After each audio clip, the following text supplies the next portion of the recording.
Innerspace shrinks down Dennis Quaid and injects his tiny ship into the body of Martin Short. Yeah, seriously, that is the premise.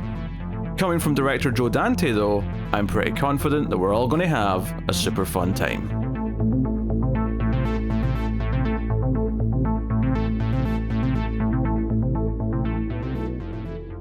Welcome everyone to the Atomic Cinema Experiment. I am Peter, and joining me as always is David.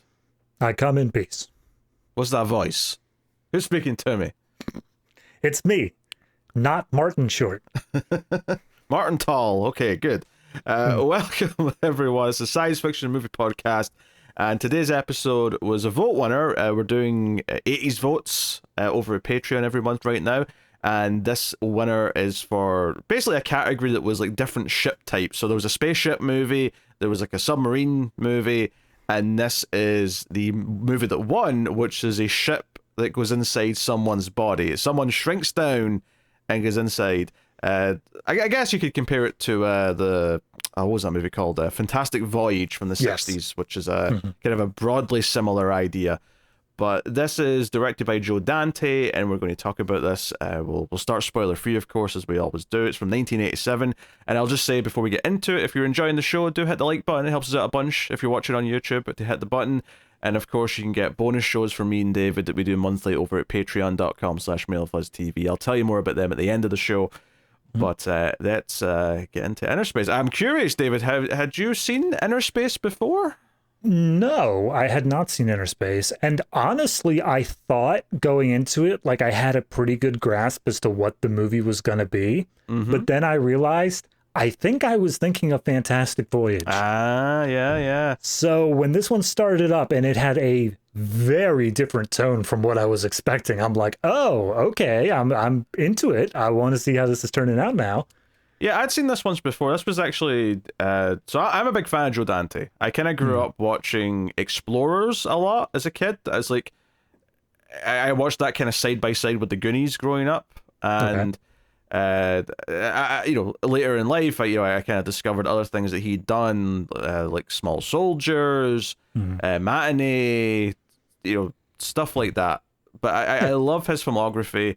I think he's very good at doing kind of fun movies. Like, he's very good at sort of balancing this thing where you take a sort of high concept kind of thing. Like, he did Gremlins, and then he did Gremlins 2, which is just a piss take of doing sequels. Yeah. This is one of his films that I hadn't seen until much, much later. I was already like at least way into my 20s before I saw this one. And was excited about it. It's got some of the hallmarks that he has. Dick Miller pops up for a cameo because he's in every Joe Dante movie. That's one of his staples, is he always gets at least a cameo. But yeah, it's a fun concept. It's this simple idea of someone shrinking down a ship, just one person who ends up inside another person and can communicate with the person they're inside of. So you've got this, not quite puppeteering because they're not in control of the person, but you kind of literally have someone be this inner voice. So you have this confident guy, overconfident actually, whose arc obviously has to be that he needs to grow up a little bit and sort of be less of a douche. And then you've got the character that he goes inside, who is this hypochondriac, nervous guy who could do with more confidence, who could do with a lesson in being a bit more brave and a bit more, out there. So it's a perfect kind of match as far as your character arcs are supposed to go, and it's a fun idea. It's filled with cast that we'll talk about in a minute, but I had a lot of fun when I first watched this. I had fun watching it again now. It definitely takes some big swings as far as like I'm not saying it's grounded science by any means, but it sets up rules early on and it kind of follows them. But it also introduces some other wilder things later on that feel like, oh, I guess they can just do this now. But I think because Joe Dante movies are always more interested in, okay, what can we do with the fun concept and how can we have fun with the characters in that fun concept, it always feels like it's being used smartly, even if you're like, well, they've not really justified why this thing works this way, but it's okay because what they're doing with it's too much fun to really complain about. So I really appreciate in this movie like you said, there's a lot of big swings. There's a lot of times where if you really paused and you thought about, does that make any sense at all with what we've like been established here? 50-50. You're gonna hit or miss on that one, but all of it is always in service of telling a better story. It's always there of we are forwarding the plot in a interesting new direction because we're introducing this new curveball that is genuinely usually a interesting idea, at least as far as this movie goes. I'm not nearly as experienced on Joe Dante as you are, but this one seems to work out. For sure. So yeah, I mean, I guess I'll just ask the question: is what did you think of Innerspace? So when I thought it was just Fantastic Voyage, I was kind of expecting it to be pretty much like every other time I've seen the sort of like miniaturized story, whether it be on like sitcoms or animation or whatever like that, which is essentially they go around in the little ship and they just start like poking at stuff, and then it does stuff to the guy outside, but he's never really aware as to what's going on. And obviously that's not the way this movie went. He very early on, he's aware of the guy inside of him, and they form a little compadre there. I think what gets me the most is the comedy of it, because it basically is a comedy. Yes, there's some like action adventure in there, obviously sci-fi elements, but it's just funny the whole way through. And I think that was the most surprising part for me.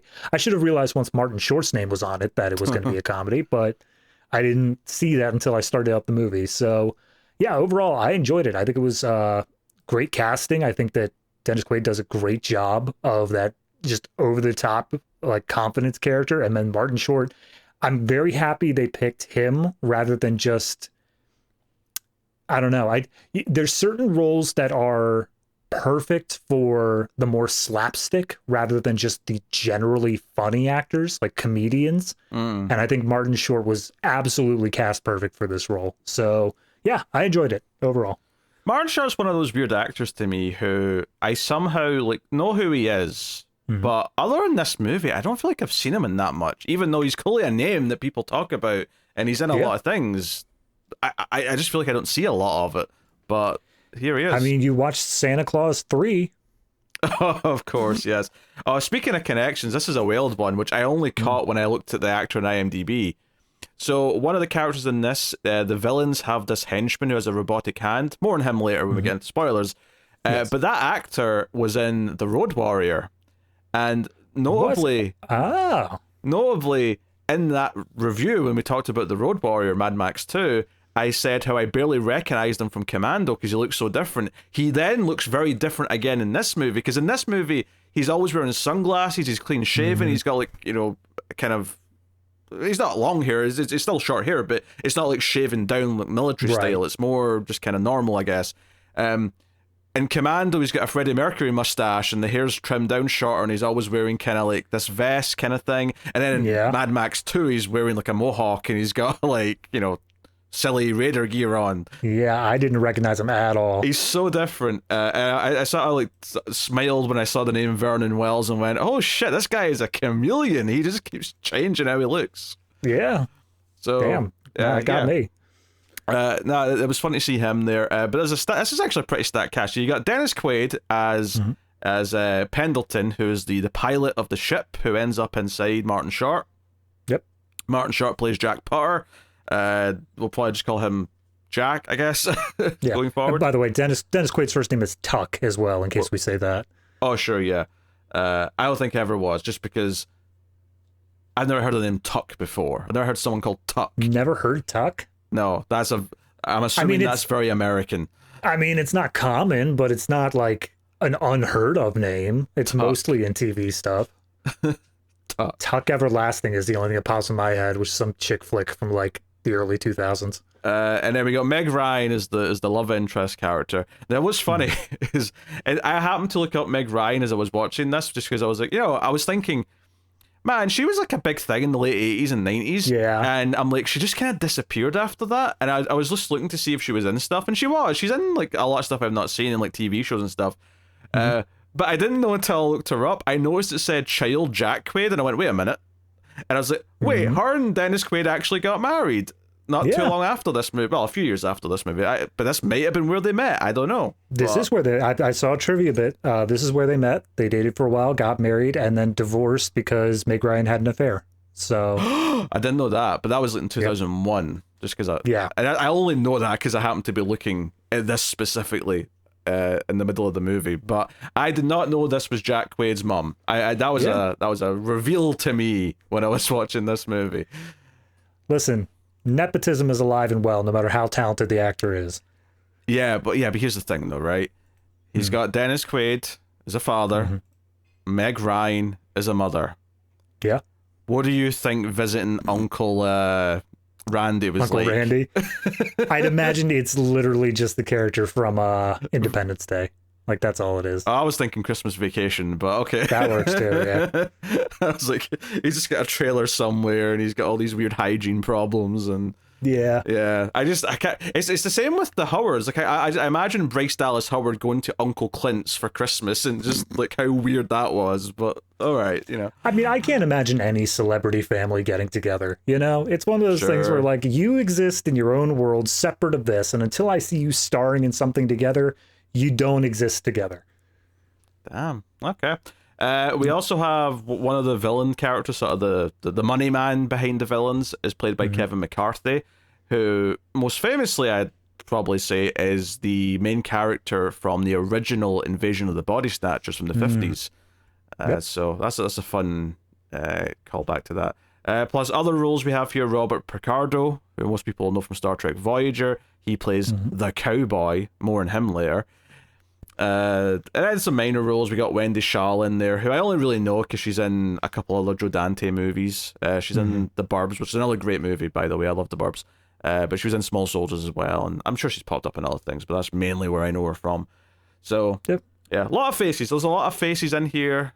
I mentioned the Dick Miller cameo. He pops up as a cab driver early on, but... Yeah, I would say this movie has a big cast in terms of, like, total number of characters with speaking lines and like engagement into the plot, but most all of them are just kind of tangential. Like they show up for 1-2 scenes tops and then they just disappear. The main focuses really are trio and then like 2 of the villains at any given time. I should probably just throw in here, I didn't know the actress, which is why I didn't mention earlier, but Fiona Lewis plays another villain, like the lady scientist who works for the bad guy. Yes. She's like the other prominent character that should be mentioned just for the plot.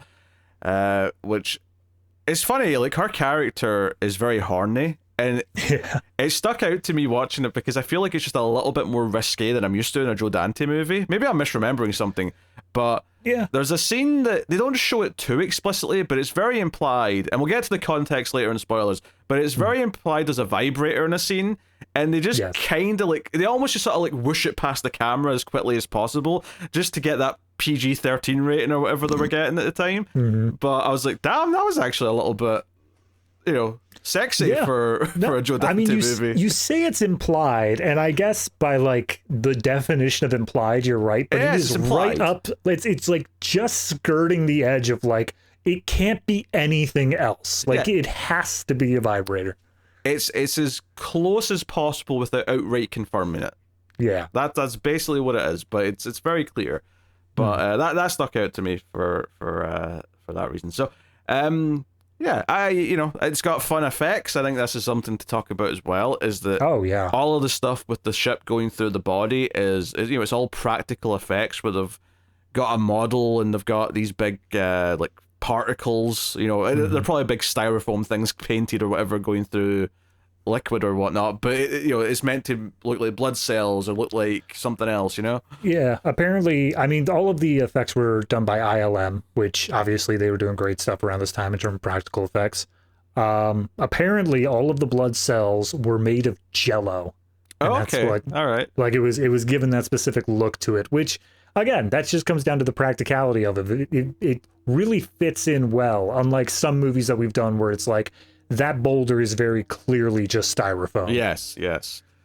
That's I mean, specifically, you're making me think of Avalanche that we did over in Collector's Cut with that comment. But the effects are really cool, and I think there's a sense of wonderment to it. It's actually produced by Spielberg, and it doesn't feel exactly like a Spielberg movie, but it definitely, you can feel it a little bit. I always kind of think of Joe Dante as being kind of like the cheeky sibling to Spielberg, because his movies don't have the same kind of mass market appeal, but it's like he's doing the little kind of cheekier adjacent Spielberg-esque movies, and that's what this movie feels like to me, particularly early on when Dennis Quaid's like getting ready to go into the ship and like this inspirational music's playing, but there's kind of like just a little bit of an attitude that you wouldn't get in a Spielberg movie to go along with it, and you know, it's a very particular vibe that I feel Dante tends to hit quite well. It feels like Spielberg is the Saturday morning cartoon, whereas this is more of the like MTV style. It's just a little bit of extra grunge to it, but obviously still meant for a younger audience. Yeah. And I think a lot of Dante's films, outside of maybe Piranha, which he did before he started and The Howling, which he did before all the other things, and those are by far my least favorite of his stuff, because once he gets into his 80s era where he's doing Gremlins, into The Burbs, into this, into whatever, and that's not the order he did them in, but like once he gets into what I think of Joe Dante movies, like I feel like he doesn't really miss all that much. There tends to be a sense, like I say, of like taking the subject or the concept serious enough, but never taking it ultra serious to the point where it's not working. Like I think with a concept of this, where someone goes inside a human body and they're communicating with the person, you can do a lot of fun narrative things with that. You can do a lot of character building with that, because you've literally got the helping voice inside your head. But at the same time, like to take it with the right attitude, you can't be taking it ultra seriously, because then you start questioning the science behind it. You know, you have to have this nice balance in the middle where you're taking it serious enough to make good narrative points and actually doing something with the characters, but you're not taking it so seriously that you're actually kind of, you know, like I said, there's a bad guy in this with a robot hand. Okay, there's these wild elements. There's a character called the Cowboy who is nothing but a joke in terms of like the point of him. Like, I think the best way to say it, even in Joe Dante's filmography, is don't think about the rules of the Gremlins too deeply, because then you'll come into the line of like, what counts as after midnight? Like, is it by the clock? Is it by where the sun is? When am I allowed to start again? To be fair, he pokes fun at that in the second one, where someone starts questioning, what if they fly over a time zone? Like, what happens then? Exactly. But the important thing is, though, is that even in Gremlins, the rules still make sense, though, in the context of the movie, because you understand the consequences of any of those rules being broken. Yes, if you stop and think about, okay, but what about all these other factors that could affect them? But in the context of the movie, to tell its story, them getting wet does this thing, and we understand what that leads to. Them eating after midnight does this thing, we understand what it leads to, so on and so on. In terms of this movie, there's not as many like rules per se, but it's just kind of the shrinking process works in a very specific way. And then they just keep on doing twists on that. They keep saying like, okay, well, in order to get big again, you have to do this. You can also not shrink all the way down to microscopic size. There's like a range in between. And they keep on just playing with that and throwing out those sort of new ideas. Yeah, and they shake things up about, one, how Pendleton can affect Jack by doing something on the inside, but then also how Jack can affect Pendleton by getting nervous, so his heart rate goes up, for example, just as a quick idea. But like, there's a lot of things like that where how they affect each other in different ways, and that stuff's really good. So absolutely. So no, all really good. It's a very sort of traditional 80s movie score. There's a bit of hijinks in there. There's a lot of like sort of wonderment and heartfelt kind of moments in the score. Yeah, I think it really feels like it feels like one of those movies that I should have seen as a kid, and I would have probably loved it as a kid, but I just happened not to. So it was when I finally got to see it when I was like 27 or whatever age I was when I finally saw it. It was like, oh, this is cool to see this, because I appreciate this, and it's harkening back. It's like I'm feeling nostalgia for it, even though I never saw it as a kid. It's still fitting, and it feels so much of that time that it works that way. It's one of those things where when you're a kid, there's certain movies that can introduce like a lifelong love of something, or at least very much filling your childhood. Like kids who grew up with Jurassic Park are, you know, they were dinosaur kids. They were like, oh, look at all the different types of dinosaurs I've memorized and stuff like that. And you got that sort of stuff for space. You got that sort of stuff for like fish and stuff like that. There's always a movie that introduces that. I don't feel like this movie would quite be like an introduction of, oh, I'm really interested in like human biology or anything like that, because No, it doesn't probably not, really no. it doesn't really focus that much on it. But I do think kids would get enjoyment out of this just in how quirky and fun it's being. It's just a fun time overall. Yeah. So, no, it's a very entertaining movie, and I think we can probably get into spoilers unless there's something else you'd like to bring up. The only thing I'd like to say is that every week on this show, I go back and I watch a movie that you and Tara did before, and I will continue that on this episode. So that'll be at the end of it. Yeah, one week I'll remember to actually say that in the intro, and I always forget. That's fine. It gives me something to say here. So yeah, spoilers for Innerspace. You have been warned. We're going to go through the movie and talk about the ups and downs. The introduction to the movie is very much the backstory of Pendleton, who is a bit of a screw up. He's supposed to be, a test pilot. He's supposed to be successful, but instead he's at this banquet celebrating all these other test pilots, and he is getting blind drunk and making a fool of himself, and that's how we kick the movie off, and everyone's embarrassed by him. He's kind of thrown away his career, however which way, and we're introduced to him and also Meg Ryan's character Lydia, who is tasked with taking him home because they're already in kind of a relationship by this point. Yeah. It seems like they've been in like a long-term on and off sort of thing. Yeah. And she's like, this is just him. He gets drunk constantly, but you can tell that it's bothering her throughout. Yeah, she takes him home, and he turns on their song, and that gets her to, it fades to black as if, okay, that wooed her, it worked, they had a night together. But she clearly regrets it in the morning, and we get this whole funny scene where she's, she comes out to the cab and and she's complaining to Dick Miller because I told you not to beep the horn. I told the people on the phone not to beep the horn. And then Dennis Quaid runs out in his towel and tries to stop her from going. The end of the scene is particularly funny because he gets his towel caught in the cab door, and she drives off down the San Francisco hill, and he's standing there butt-ass naked, yelling at Lydia kind of thing.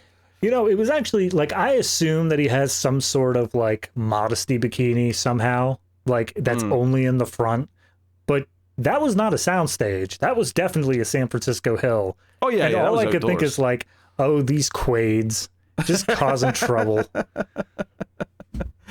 It's funny actually because in The Boys there was an extended couple of scenes in season 3 because Huey was he was teleporting, and every time he would do it, he would teleport without his clothes. So there was a lot of naked Jack Quaid on The Boys, learning from his father. Yeah.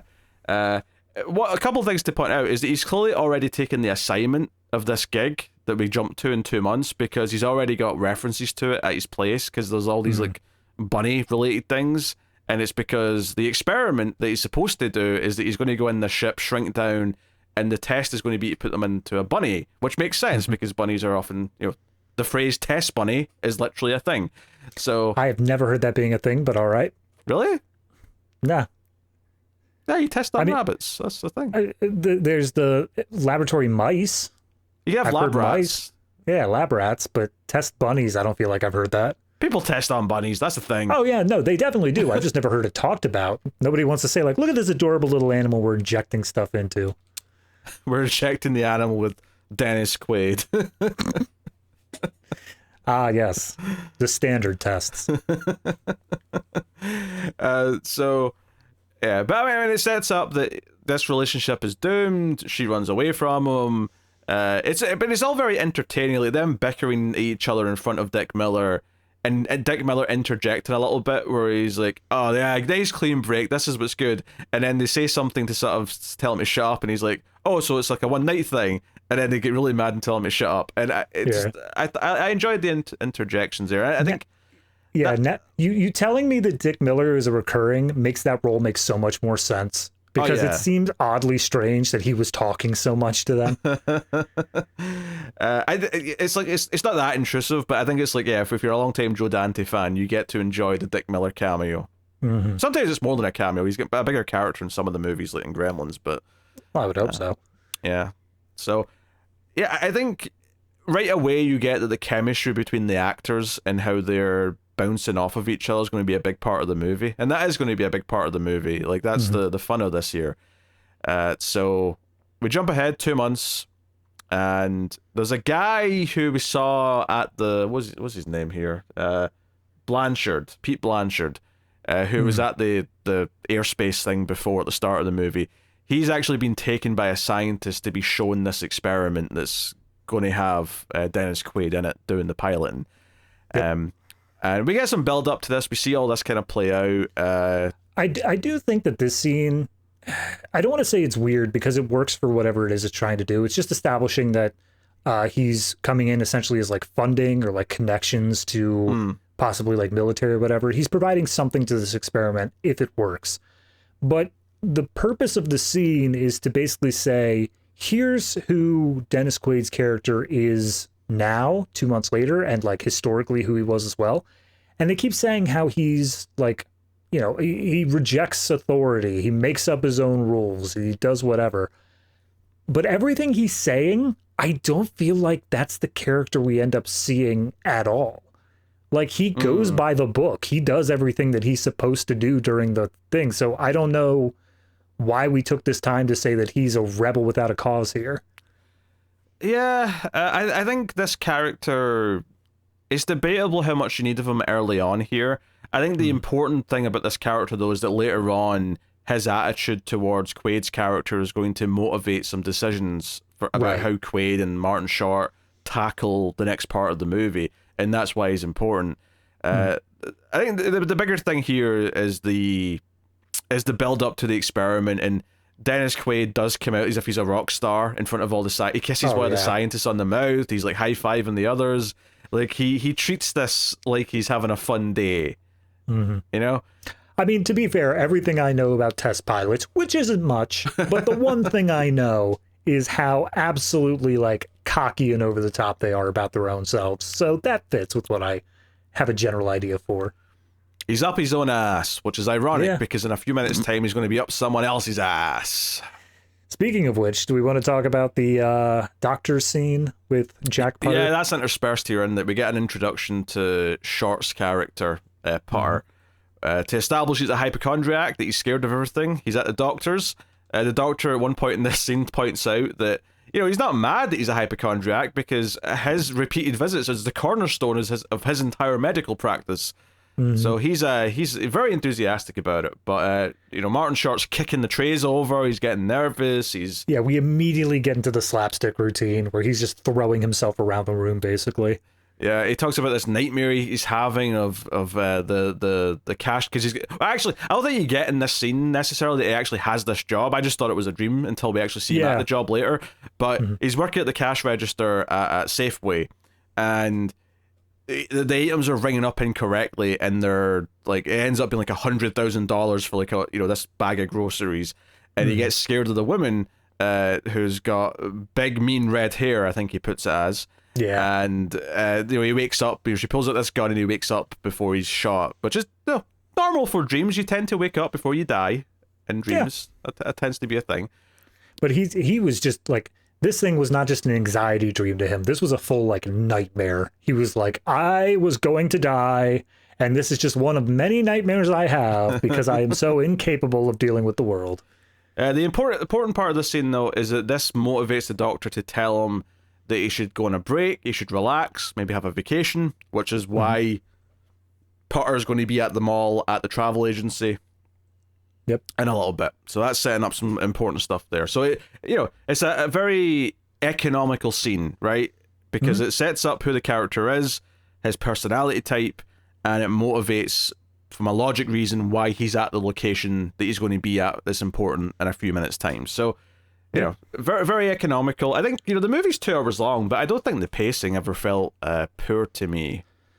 No, it made sense, everything that they did. I would say that there are some sequences which, while they are fun, are definitely just diversions. Definitely just like trying to take a little detour off to the side before we get back in. But because I had fun with everything, it wasn't ever a part where I'm sitting there going, okay, let's get back to things now. I mean, I think it's as long as it could be. Like, I think if it went any longer than 2 hours, it would be, barking up the pacing police, if you will. Yeah. So you get the theater chains just being like, we can't fit in as many shows, guys. We only can go 2 hours. Yeah, but now every theater's got at least like 12 screens, so no one cares anymore. Yeah, true. So basically, the big turning point here at the start of the movie is that there's industrial espionage. Competing places want this tech. They want this shrinking tech. So just as the experiment's happening and they shrink down Dennis Quaid and they put him into a syringe with liquid, the idea being that they can inject him then into the rabbit, this is just when the villains show up to fix the phone lines, which I've never seen like 8 people show up to fix one phone line, but... It's a big building. There's a lot of phones. My favorite part is that the guy says, we're here to fix the phones, and then the security guard goes and picks up a phone to call back and be like, do you know anything about fixing the phones? No? All right, never mind. I mean, to be fair, to play devil's advocate, this is clearly a building with multiple phone lines, and not to mention the fact that this particular phone line he's using is an internal phone line, so that might not relate to... I'm sure it's fine. I just found it funny. Yes. It may have even been an intentional little gag, knowing the sense of humor that Dante and co have. So, but yeah, when the security guard turns back, they got gas masks on, and they just start gassing everybody. No guns are fired, no shots or anything. They just have some sort of knockout gas or something on everyone there. Yeah, the lead scientist, though, is able to grab the syringe. He clearly knows the lady scientist who's running this group. That's the character we mentioned earlier. What was her name? Oh, you got me.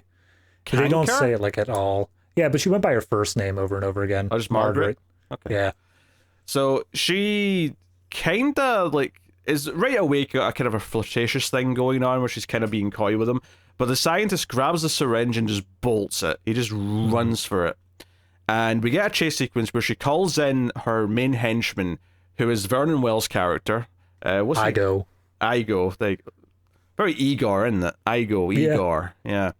I'm sure that was just like, all right, and his name will be Igor. Oops, my finger slipped. That works. So he's introduced very sort of traditional, like, scary villain where he's got the driving gloves on, he's got the sunglasses on, and we just sort of see him sitting quietly in the car until he's told to chase after Martin Short. And we get this sort of extended... No, the lead scientist, not Martin Short. Oh, sorry, the lead scientist. Sorry. Yeah, I'm jumping ahead. He chases him a lot later on in the movie. Yes. So he's chasing around the scientist, and the guy's like climbing over fences. It's quite a prolonged sequence. Eventually getting to a mall where the scientist is trying to hide in the crowd. Which, can I just... Maybe I was, this was mid to late 1980s. I cannot imagine a mall looking like this. Like, they've got, like... jugglers and clowns and like mascots roaming around. Like, is this just me? Was I born at the wrong time where a mall has looked like this all my life? See, I don't know, because I wasn't around for this era of malls either. Okay. Yeah. I don't know. It doesn't seem that far-fetched that... I can understand there being like buskers in a mall, like you have people performing for money or like handing out like balloons and stuff, but it seems like these people are there just for the hell of being there. Like, I don't see a single case open or anything like that. Because because you definitely get like sketch artists and stuff in malls, or at least they used to. Right. Maybe not so much now. I think it's just an extension of that. Maybe they're going a little bit above and beyond for the movie by having it be a bit more elaborate. But yeah, maybe. This feels more natural to me than, say, going into McDonald's and there's a dance-off happening. What are you talking about, Pete? That's just every day. McDonald's is a wonderful place to be. It's the most magical place on earth. According to Mac and Me. Yep. Is that live? Did we publish that by the time this episode went out? I don't know. Probably. It must be out by now. Yeah, we're good. That was like a month ago. We're good. Yeah. That's Extra Reels over on Patreon, everyone, if you want our thoughts on Mac and Me. Hey. Which also happens to be sci-fi, but it's also so bad that it's an Extra Reels episode. Happens to be sci-fi, but we'll never give it to you for free. No. You have to pay for Mac and Me. Martin Short, meanwhile, is trying to like get a book a vacation, which, and the travel, I love this scene actually, because the travel agent is like really enthusiastic, and he's like, oh, I envy you, going on an adventure on a cruise is so great. And he's like, yeah, but my doctor said no excitement, I can't have any excitement. He's like, yeah, but what about a little ship romance, eh? And the guy's like, Okay, but as long as it's not exciting. Yeah. This is the sort of like interactions that I enjoy in these types of movies where it's just it's witty, it's fast, it's playing on like like it's dull if you explain the joke, but how could you possibly have a romance that's not exciting? Like that's the whole point of a romance. But that being said, because of Martin Short's character, you fully see him being in, like, we have, as we see in a later scene, he's kind of in a relationship. Like, theoretically, he's dating this other clerk that's there, but she's, like, awful to him, and they barely ever actually see each other. That seems like the kind of relationship that his character would be in. Yeah. Just one where it's, like, miserable the whole time. I think dating's a strong word. I would say he's trying to date this woman that he works with. They said that they explicitly had a date last night, but she never showed. So yes, I don't think I'll count that as dating. I feel like if he walked in and said he's got a girlfriend, I'd be questioning his definition. But see, that's what I feel like his character would consider that. He'd be like, yeah, I am seeing someone. She's not seeing me, but I'm seeing her. See, that just sounds like a stalker. Yeah, as soon as I said it, I was like, that doesn't sound right. So it's a love-hate relationship. I'm doing the loving, she's doing the hating. There you go. So he's around, right? And this entire interaction is basically that the henchman Igo, or however you pronounce it. Yeah. Right? So he lifts up his hand, he sees him in the crowd, right? And he lifts up his hand and points out the finger gun. And I'm like, wait a minute, has he got some sort of fancy concealed weapon? Obviously, later on we find out he's just got straight up a robot hand that he can swap out attachments for. But he fires like a silenced bullet or a dart maybe, or it's hard to tell exactly what he fires, but it fires out of his finger, goes through a balloon, right, for the dramatic effect. We get the pop, right, and there's this kid who looks up at him and he sort of blows his finger like as if he's blowing a gun smoke away. The kid's got like a toy gun himself, and he's like, oh, that's so cool. So he continues chasing him, but the scientist is obviously at this point injured. We see the blood in his coat, and he's coming up the elevator. And this is all designed because he's got this syringe in his pocket, and he has to be dying, because otherwise, why would he inject it into a stranger? He has to be at these last, the rope's end. He has no choices left. The only hope of saving Dennis Quaid's character from the espionage is to inject him into the stranger. So the elevator door opens, and he injects Martin Short in the ass. And I didn't remember this from before, like how he reacted to it. And I was very happy that they didn't do a thing where he didn't really feel it and he just doesn't know. I appreciated that he's like, you just jacked me in the ass. My only thing is that he doesn't make a bigger deal of the fact that this man who just died in the middle of a mall has injected him with something. He just stands there like, oh no, that man is dead. I'm like, dude, you're next. My only explanation, does he realize it's a syringe, or does he just think he's been jabbed with like something sharp? Based off of the way he reacts when he's told syringe later on, I don't think he realized that it was a syringe, because he was told by Dennis Quaid, he's like, hey, I was in a syringe, and then he like thinks back and he's like, oh, okay, I get it. I did feel a little prick in my ass now that you mention it. Yeah. Now that you mention Different from every other Saturday night. Very good. So yeah, the scientist dies, Martin Short goes off. Luckily for the henchman though, there was a guy with a camera taking photos, and I say luckily because when we see the photographs later, they're like all of Martin Short getting injected in the ass and screaming from it. Like, this guy with the camera was just focusing on nothing but him by the looks of these photos. Yeah, he got not only a perfect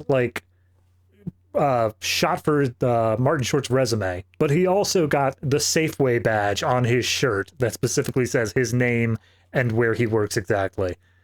Okay, I'll give them some benefit of the doubt and say that they've zoomed in a bit for these photographs here, but still, yeah, it's very lucky that this camera guy was very, very focused on this man. The way I thought it was going to be was that he walks over to this cameraman who's taking pictures of the dead guy, and then the henchman steals the camera and takes pictures of Martin Short, but he doesn't.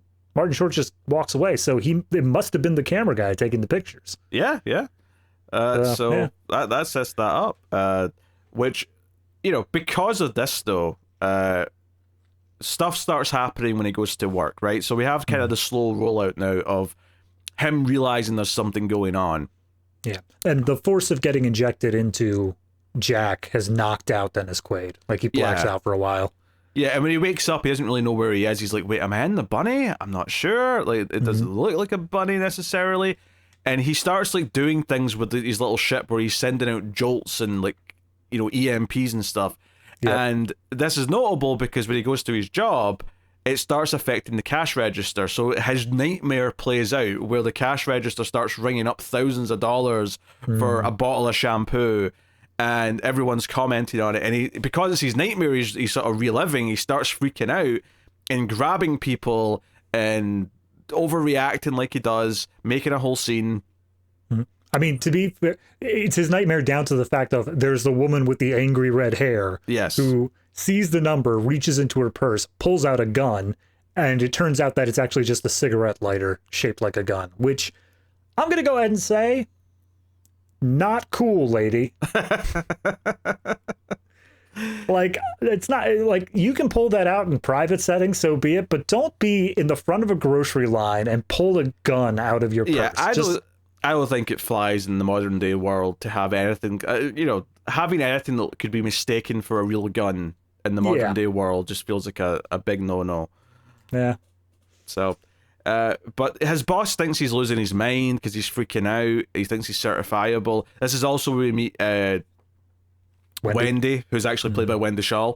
And she's just being awful, saying, oh, I forgot we had a date. Oh, there's a great moment, actually, where after the freak out, when he's back in like the manager's office, and the manager's trying to talk to him, Wendy comes in with a coffee, and Martin Short goes, oh, great, a coffee. And she sort of like pulls it back and says, I got it down the hall.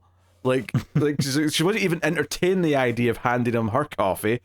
Well, it was a bit when he's scanning all the stuff and they see what the price is, and rather than assume it's some sort of computer error or something like that, she just turns and be like, "Way to screw it all up, Jack."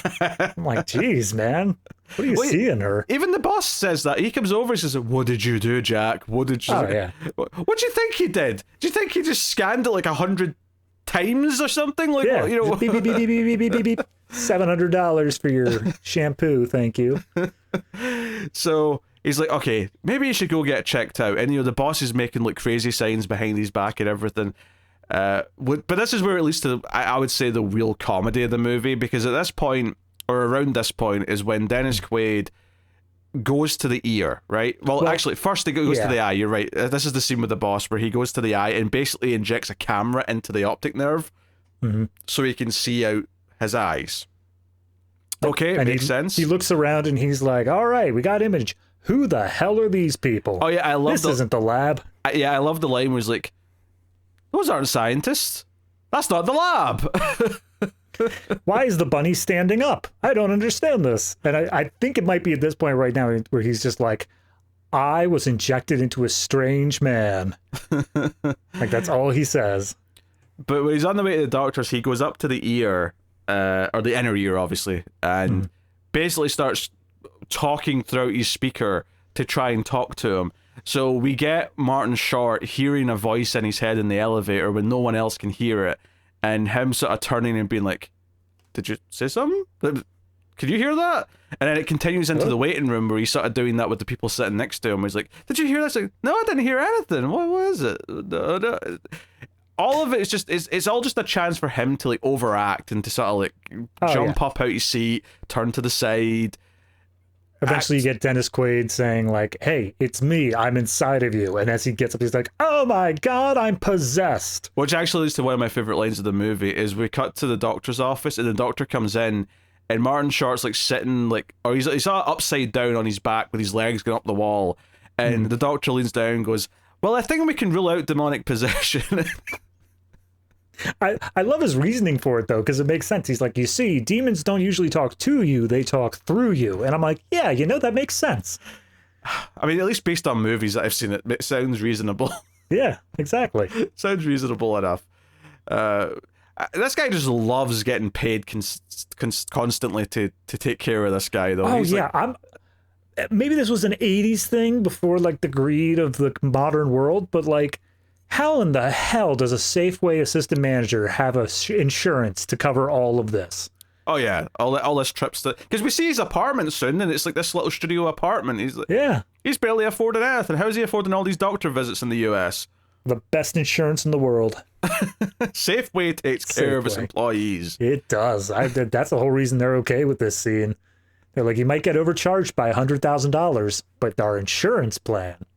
Honestly, like, I'm almost surprised there's not more jokes in the movie about him saying, "Oh, there's someone inside me," and like there being like sort of like innuendo puns based around that. Because I feel like most people writing this story would have been doing tons of those jokes. No, that sounds like the thing where it's the first draft, and then they realized, okay, we have too many, and then they just strip it down to like the best one that they had, and they go with it from there. Which is the right choice, but I almost expect a weaker movie to just overplay that card constantly, and I don't think this does. So credit where the credit is due for that.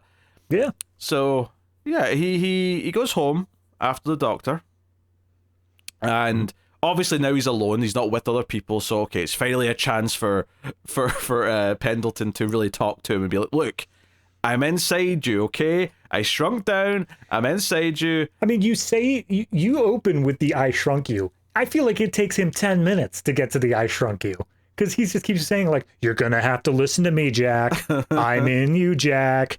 Jack." And meanwhile, Jack's just like watching TV, being like, "No, nothing's wrong. Everything's fine. Hum-de-dum-de-dum." Yeah, and Dennis Quaid has the Jack Nicholson mouth where when he smiles, he's got kind of like it closes really sharply at the sides. Yeah. I don't know what point I'm trying to make. Oh, and just he looks menacing. It comes off as like, yeah, that's the thing. It's menacing every time he's saying that. Like you see him inside his little panel looking out through Jack's eyes, and he's like, "Jack." So he tries to prove it by like jolt, because Martin Short like tries to like tune him out, be like, "Oh, I'm going to turn on the TV. Oh, this is a good game show. I'll watch this game show." So Quaid turns up some electric juice, and it basically makes the TV and the VCR explode. So that seems like a lot.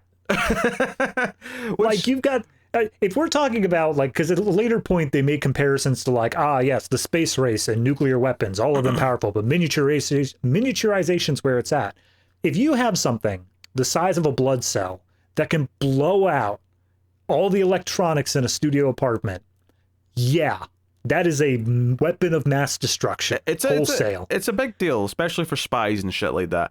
I think my question is though, okay, I'll buy that you can send a signal that'll blow up an electrical device, but this is technically going through this man's body, right? Like this is like, is this not affecting him in any way? Well, Jack, we've got some bad news about your cancer. You now have cancer. Because electricity, last time I checked, does affect human beings. Like, we're not immune to it. Nah. I mean, it's obviously in movies, at least, if there's a large electromagnetic pulse, people are generally fine. Like, it doesn't cause any damage. So theoretically, the same things at play here. I think it is going to come down to the Joe Dante don't think about it routine. Yeah. I don't think he technically said it was an EMP per se. But like that's the effect. That's what it is. It's messing with electrical devices from far away. So yeah. But right away, like you get so all this has been set up so far, and it needed to do all this setup because it's a very high concept movie, so it needs to take this time to do these sequences. But the real premise of the movie happens when this delivery guy shows up, right? Because there we get to what the point of the movie is that this character Putter is now in danger, even though he doesn't realize it, because this guy's not really a delivery driver. He is someone sent in by the villains to sort of case him out and see, like, oh, like, who is he? Can we just, like, you know, kidnap him? Whatever. Right. And inside, Pendleton's like, hey, this guy's not really a delivery driver. I can tell. He's sketchy. Like, you have to go now.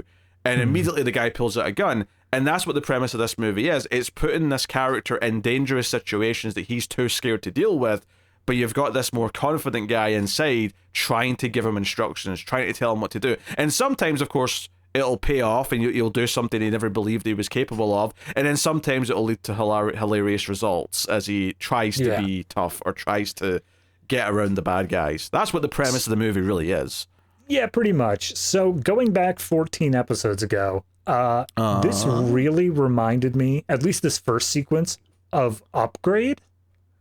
Where, okay, all right, I can see it. Okay. And a lot of times this movie kind of plays with that idea where Martin Short's character believes that Dennis Quaid is able to like essentially buff him up, and like one thing that keeps coming up is like, oh, don't worry, Pemberton's going to give me the strength of 10 men and I'll be able to fight off anybody. And I don't think we ever actually get him doing any major modifications to strength and stuff, because I don't think it was ever true. I think this is like it's a placebo, effectively. Like he thinks he's getting this extra strength or whatever from Pemberton, but he's not. He's just him. There's a great moment like in the third act when Pendleton's not inside him anymore, and he doesn't realize that yet, and he like punches like a henchman, a bad guy, like down some stairs, and then realizes that Pendleton's not in him, and goes, "Wait, does that mean I just did that?" And like, "Yeah, you've got the strength all along." Yeah, his character arc. Congratulations, you did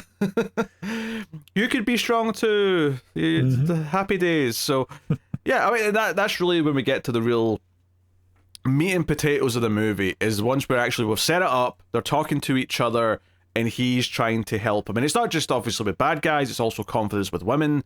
A big part of the character arc for Putter is the self-respect. I mean, because the end of the movie, like the very final scene in the movie, like it kind of sets up more plot in a weird way that it's never going to actually deal with. But the whole point is that it's Putter who gets to make all these final choices. It's like he's not quite finally went over that line to finish his character arc, and that's what happens in the final scene. So that's what they have be the big payoff, is that he has the confidence to go and try and be a hero at the end. So, that's good. No, I agree with all that. I think that in terms of his character arc, I think that while Dennis Quaid's character, like you opened it up with him saying that he needs to grow up, he needs to stop being so irresponsible and all that. Like I said, I don't feel like by the time we get that 2-month time skip that we, after that point, ever see him be horribly irresponsible. Like there are times where he has fun with things that are not super critical, but it always seems like he has a pretty good eye on the prize sort of mentality. So with his job, I think I would argue that he does have to grow up when it comes to his relationship, and I think that is something where he's able to. The big thing at the start with the cab driver thing is that he couldn't admit that like he's hurt because she's like running away. Yeah. He talks about his broken toe instead, so that's why later on when he's trying to like bond with her and to also prove that he's inside the other guy, he says, "Hey, I didn't break my toe that day. It was my heart that got broken." Like I think his being honesty and connecting with her is the growing up kind of part that he actually does do throughout the movie. I guess it's a difference of responsibility and opening up. I think that those are two totally different things. I think that the opening up aspect he does do, and I think he does a good job at that, but I don't feel like the responsibility thing was ever a thing that was explored at all. Yeah, that's fair. Maybe they could have done more with that by the end, but so I think the next thing is that he basically makes his way to the lab, and he tells them like, "Hey, I've got Pemberton inside of me."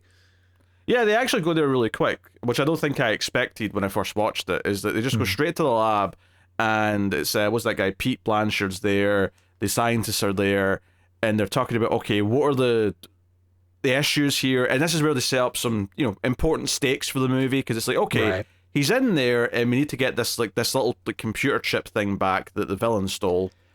Yeah, this is straight up like I have never seen a greater MacGuffin. Oh, sure, it's just be a MacGuffin. It's absolutely just a MacGuffin, but they set up the stakes for it really well, because we can't re-enlarge them without this computer chip, and it's like, okay, that's fine.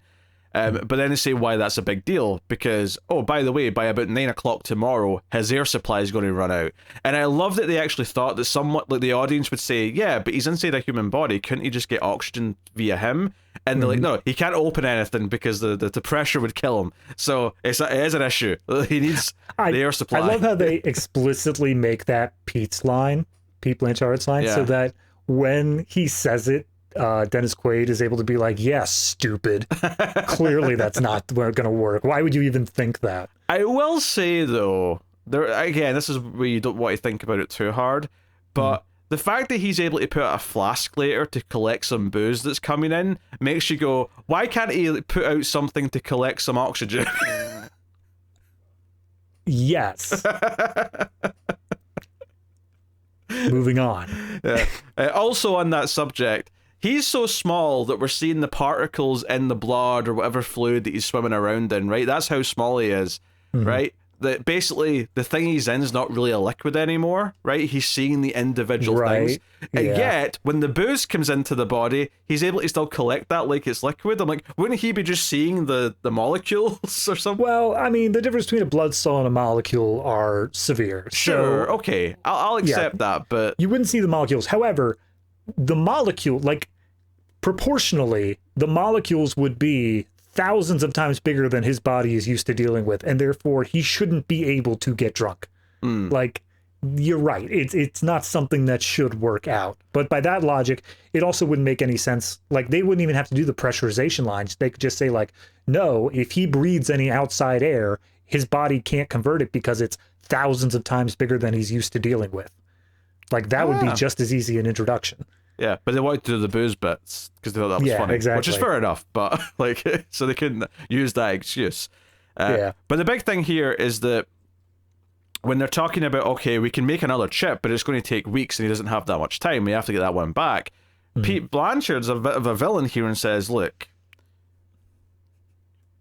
that's not too bad. Like, he dies, no big deal. We can just, whatever. And this is actually one of the times where, for some reason, Pendleton's ship has an ability that just is convenient for the plot because they have to hear this conversation, but it never comes up again in the movie, that he can like boost the signal to hear the conversation coming from the other room. And I'm like, why can the ship do this? The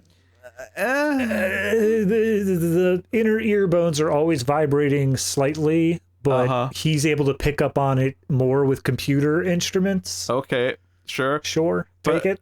Yeah, but it basically tells you that they're on their own, that the scientists and the people in charge here aren't going to put his safety first, so the only way that they're going to save his life is to get that chip back, which means somehow getting it back from the villains. And that so that gives us the goal, it gives us the stakes, we have a bit of a time limit. It's everything you need for a movie. It's everything you need for the plot thrust of a movie. Yep. So I do especially enjoy the fact that the scientists aren't like evil about it. They aren't putting out there saying like, oh yeah, well, we'll just let him die. After all, that's what test pilots are for. They're like, no, we will gladly return him to full size, but like, we don't know where the chip is. We have no way of finding it, and our time is better spent making a new one. So it's basically, without directly talking to him, giving him permission, saying, go do what you got to do, but we're not going to help you. Yeah. So they sneak out, right? Immediately Pendleton's like, hey, Jack, put on that coat that's mine over there, and let's get out of here. Let's go. So they go back to Pendleton's place. Yep. Using his car. His car, yeah. And this is where he wants to get drunk, so he has him like swig some booze, and he puts out his flask and this little robot arm to catch some of it. I really love the setup to the scene. It's such a tiny little character bit, but his apartment is an absolute wreck. Yeah. And he's just got bottles stashed everywhere. So he's like, oh, go get that bottle over on the countertop. And he pulls it out. It's like, it's empty. And he's like, oh, right. Try over here in this other location completely separate. And it's like that tiny bit just to show how much he drinks as a character. Yeah, and it also shows here that he's got like a suitcase in the ship with him with some stuff that he brought with him. And some of that is music. So he starts playing music, and we get a scene where Martin Short's dancing to the music while he's a little bit tipsy. And he's dancing on the inside, and it's it's obviously it's meant to be one of these little fun moments, this little kind of like moment of bonding between them and all that. But it is establishing the music thing for later, because he's going to use the music to convince someone else later. Important stuff, but it does it. That's why I'm saying this movie does a great job of setting up and paying off the things that it does. There's never a part that feels like it is a waste of time. It doesn't feel like it's something that is just brought up and then dropped again. Anything that it brings up, it comes back later on and says, and here's how we're using this. Yeah. And I think that's the thing, is that as much as you can sort of really think about the logic of how all this stuff works and poke some holes in it, they set up everything they want to pay off later, so nothing feels cheap in terms of script structure or script writing. everything makes sense from that point of view. It's just when you sort of stop and go, but scientifically, why can it do this? And you no, it just needs to just move on. Yeah, it's fine. Exactly. I mean, just for the writer, real quick, he was involved in The Dead Zone, The Lost Boys, Indiana Jones: The Last Crusade, and Lethal Weapon 2 and 3. Which one? That was Jeffrey Boehm. Jeffrey Boehm. Okay. The other one did nothing of interest. All right, fair enough. So this gives them the goal. This is where they finally see each other for the first time because he looks in the mirror, so that Pendleton can see what Potter looks like, and Potter sees a photograph of him. So they're getting to know each other, and he's realizing, all right, okay, this is going to take some work to make you look presentable, so we can go and get the help we need. Because Pendleton's idea is to go to Meg Ryan, is to go to her character Lydia, because she's a reporter, and use her to try and help them, like, find the bad guys and find where they can get stuff. But he doesn't want to just tell her what's going on because it's hard to believe. So also, he specifically makes the point of saying, like, it's a little demasculating only being a few millimeters tall. Oh, well, the scene where that comes up we should mention, because that is a funny scene. Yeah, it is. So the scene where they're having this conversation, because by this point he's already bumped into Lydia, and he's tried to talk to her, because Lydia gets very accusatory, like, why are you driving his car? Why are you wearing his car? Because she recognizes all this stuff. She recognizes all of her ex-boyfriend's things. And he basically claims that Pendleton's in trouble, that he's effectively been held for ransom. They're at like a restaurant talking about it, and she's taking notes. And he goes off to the bathroom to talk to Pendleton. He's like, why can't I just tell her what's going on? Tell you that you're in there. And that's when he's talking about all this. He's standing at a urinal having a piss while he's doing this. And there's a stranger in the bathroom. And he starts talking to him, and he's like, okay, but why can't I tell? Oh, it's emasculating being this small. And he's looking down at his dick as he says, it's okay being small. Some people are, not everyone's big all the time. He's like, you're not going to be small forever. And this guy just walks past him and goes, play with it, buddy, don't talk to it. It just walks out. I specifically noted that was the exact halfway point of the movie, because I had to take a break for lunch at one point, and I was like, I'm going to stop halfway through. And that line, like, to the second, was the exact halfway point of the movie. It's good stuff. And obviously what this leads to as well with Meg Ryan's character is, of course, that Potter thinks she's attractive as well.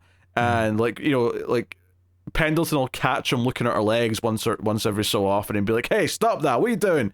Enough of that. I thought you were respectable. Stop staring at my gal's gams. But, she does kind of agree to work with him. And they get kind of caught up together. And I'm trying to remember the sequence of events here in terms of order. So the sequence is, as soon as he comes back from the bathroom, Igor's there, or Igo is there, and he gets jumped by him. And then Meg Ryan just immediately gives the Dirty Harry speech, except with a taser. She's like, here's a taser. It delivers 20,000 volts into your body, and it most likely will render you unconscious. So let him go. Of course, though, after she makes this big speech threatening, Igor with the taser, she accidentally hits Martin Short instead, which of course sends a jolt through Pendleton inside him, and he's all freaking out. He's all his computers are all flickering and whatnot. All very entertaining, but this because the reason why I'm trying to remember the sequence of events here, because I think, does he get kidnapped for a while first? Did we do all that before we get to the cowboy stuff, or is the cowboy first? Yeah, so we get a brief introduction to the cowboy stuff, and that's the whole reason that she is leaving when Jack finds her in the first place. We see him on the plane because he's on his way to San Francisco. Yeah, but he doesn't actually get involved in the plot till later. Yeah. We just know that he puts out cigars on his bare skin. That's what he does. Yeah, we get an introduction to, there's rumors that there was a break-in at the lab, but nobody's got any confirmation on anything because everything's so top secret. Meg Ryan's talking to her boss about it, the editor, and they hear that this guy that Meg's been following, who is a who fences stolen technology, who's named the Cowboy. Proper, like, upper level stuff as well, not just... dinky things. This is like proper not industrial... some Fast and Furious VCRs. Yeah. Proper espionage stuff where it's experimental high-tech things that people would pay billions for. Yep. He's fencing that kind of stuff. But his whole thing is that despite being this like foreign guy from some nondescript country, he dresses and acts like a cowboy. And that's his whole shtick. So we just get that he's on his way to town in order to work with the villains because they're working to get both chips at that point. Yeah, but because Martin Short gets shocked, Igor, iPhone, iPod, you go, I go, we go. He picks up Martin Short and just that's him. He's kidnapped, and well, he walks outside and sees his car that we've seen him with this whole time, which, by the way, has the license plate of Snap-on because of his exchangeable hands. I didn't even notice that. Yeah. He sees his car getting towed, and so he just kicks this like meat delivery guy off of his truck and steals it, throwing Martin in the back of this refrigerated truck. And Meg Ryan follows him, but he takes him to meet his boss, right? So the main boss is behind both him and the scientist lady, Margaret. And that's Kevin McCarthy's character, Scrimshaw, Victor Scrimshaw. Yep. And he gets in the back of the frozen truck, and he's like, hey, it's like, hey, we need this guy alive. And also, this is where Margaret, we find out how horny she is, because she leans in, he's like, oh, he's freezing, and she just puts her hand right up his leg and goes, I can think of a way to keep him warm. And I'm like, down, woman, down. I love that scene, and then the fact that it's immediately followed by Scrimshaw being like, he's used to this. He's just like, not now, damn it, get out of here. Not now, Margaret, come on now, right? But he's like, get him a blanket, and he, for some reason, Scrimshaw wants to stay in the back with him, so they're driving somewhere else, right? They're going somewhere. You got Igor out the front. Notably, he's got headphones on, which is important for later, but he's in the back with his fur coat on, and he's just talking. He's got a cigar, and he's just talking. He's like, hey, you know the nuclear race? Yeah, that's a bust. Everyone's got them. Everyone's too scared to use them. That's not interesting. Space is nothing but a scrapyard, in orbit. Waste of time. Mm-hmm. But miniaturization, now that's the ticket. That's the new frontier of warfare. And he's like, personally, I don't really care. I'm just in it for the money. So that it sets up the villain that he's just this money-grabbing rich guy. That's all he is. I will say this scene is by far the worst offender of tell instead of showing. Okay, like, it's just him standing there to a guy he does not know, he does not care about. He just knows that this guy has a smaller man inside of him, and he just gives his entire evil plan away. He's like, yep, this is what I do, all for the sake of money. I think I like it, and it works for me. One, because of McCarthy's performance and just how into it he seems to be, like, telling all this. But I also kind of like it because it's not really that big. Like, it's not like a big scheme that needs that much of an explanation. He's putting a lot of, like, flavor into it, but ultimately it's just, I want to sell it. That's it. That's the whole thing. I think it's just so weird for me, the fact that, like, Martin Short doesn't say a single word. Like, he's freezing in the back of this truck, so he's just chattering away. And this guy just decides to unload all this. Like, if Martin said even a single word of, like, why, I'd accept this entire speech. But he's just going off on his own like he's been dying to tell somebody his evil plan. Yeah, and I think for this character and the tone that this movie has, it works. Oh, yeah. That he's just Tone-wise, eager to talk fine. about it. Yeah. Anyway, so inside, Dennis Quaid's like, hey, look around so I can see anything in the truck. And he's like, hey, the doors aren't locked. You could just open those doors. So he just runs for the back of the doors. And of course, Meg Ryan's been following in her car behind, right? Or I think it's actually Dennis Quaid's car, actually. It says red car. Yeah, it's in the Mustang. Yeah. I don't want to gloss over that scene, though, because it's not just he tells him he can open the door. He, like, pumps him up. He's like, you can do this. Yeah. You're the man who can escape all this. You're going to get out. You're no longer the Jack of yesterday. You're the Jack of today. And he pumps him up. And so when Martin Short just stands up, bolts to the door, Dennis yells out like, no, I meant when it stopped. I mean, wait until the truck stops, man. Well, it leads to a big stunt sequence, which is actually very impressive, where Martin Short, obviously it switches to a stuntman for a lot of the shots, but Martin Short's character, like, he's dangling on the back door of this big meat truck, right?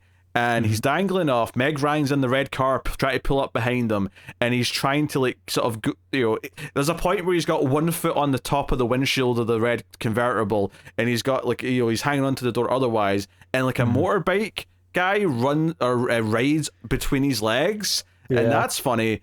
But the most impressive part to me, all in just the whole sequence being kind of fun and thrilling and full of real stunt work, is that there's a moment towards the end of this where he successfully leaves the door. He's really scared to make the jump, So he kind of is really hesitant about it, but he ends up standing on 2 feet on top of the windshield of the convertible. Like, he's actually just balanced on top, and it looks really impressive before he falls into the car itself. But it's this whole big set piece before she finally gets him to safety and gets them away. And of course, the truck never stops, even though the boss is like yelling for it to stop, because as mentioned, Ego is wearing headphones and listening to some music. He's got some tunes on, he's chilling, he's enjoying his day. And I'll just mention it here because I don't know where it splices in exactly, but somewhere after this scene, there's a moment randomly where it cuts to Margaret, and she's like sucking on some grapes all succulently, and the boss man's like telling her to do something over the phone, and she's like, "I'll have to wait for now." And she hangs up the phone, and Ego's there, and he's got his hand like off, so it's just the stump, the connector, and you just sort of get a glimpse of like a silver rod, we'll call it, just goes past the camera, and she just looks like she's ready for pleasure, and it goes past the camera, and you hear your little buzz, and like, he's got a vibrator attachment for his hand, and she uses him accordingly. I'm that scene made me laugh. Yeah. But I'm glad that that's like the extent of how horny it gets. Oh, you sure, know? yeah. Like, I'm glad it doesn't go any further with that joke. There's, well, rule of threes, there is like one little reference to her later being horny again when the cowboy, well, it's not really the cowboy, but she thinks it's the cowboy, and she's like, "Hey, we all know about a good time, don't we, cowboy?" And she winks at him. And that's it. It's just like, oh, it's implied that the cowboy's been with her. There we go. Yeah, that's all absolutely. We need. So, I mean, it's a funny scene on its own. Oh, yeah, absolutely. So, yeah, the very next thing is that obviously Meg Ryan's working with Martin Short now. And I do think it's at this point, or it's... They go to the hotel to wait for the cowboy. They go to the hotel, and they know that she's been tracking the cowboy for so long. She knows that he always comes to this hotel. He knows, like, the entire itinerary whenever he visits town. So they just go in as soon as he arrives, and they get the room right next to him. And this is where the movie takes a big swing from a from a science perspective. For some reason, Dennis Quaid and his little ship can send impulses to the face of Martin Short's character Potter and literally transform his face into someone else convincingly.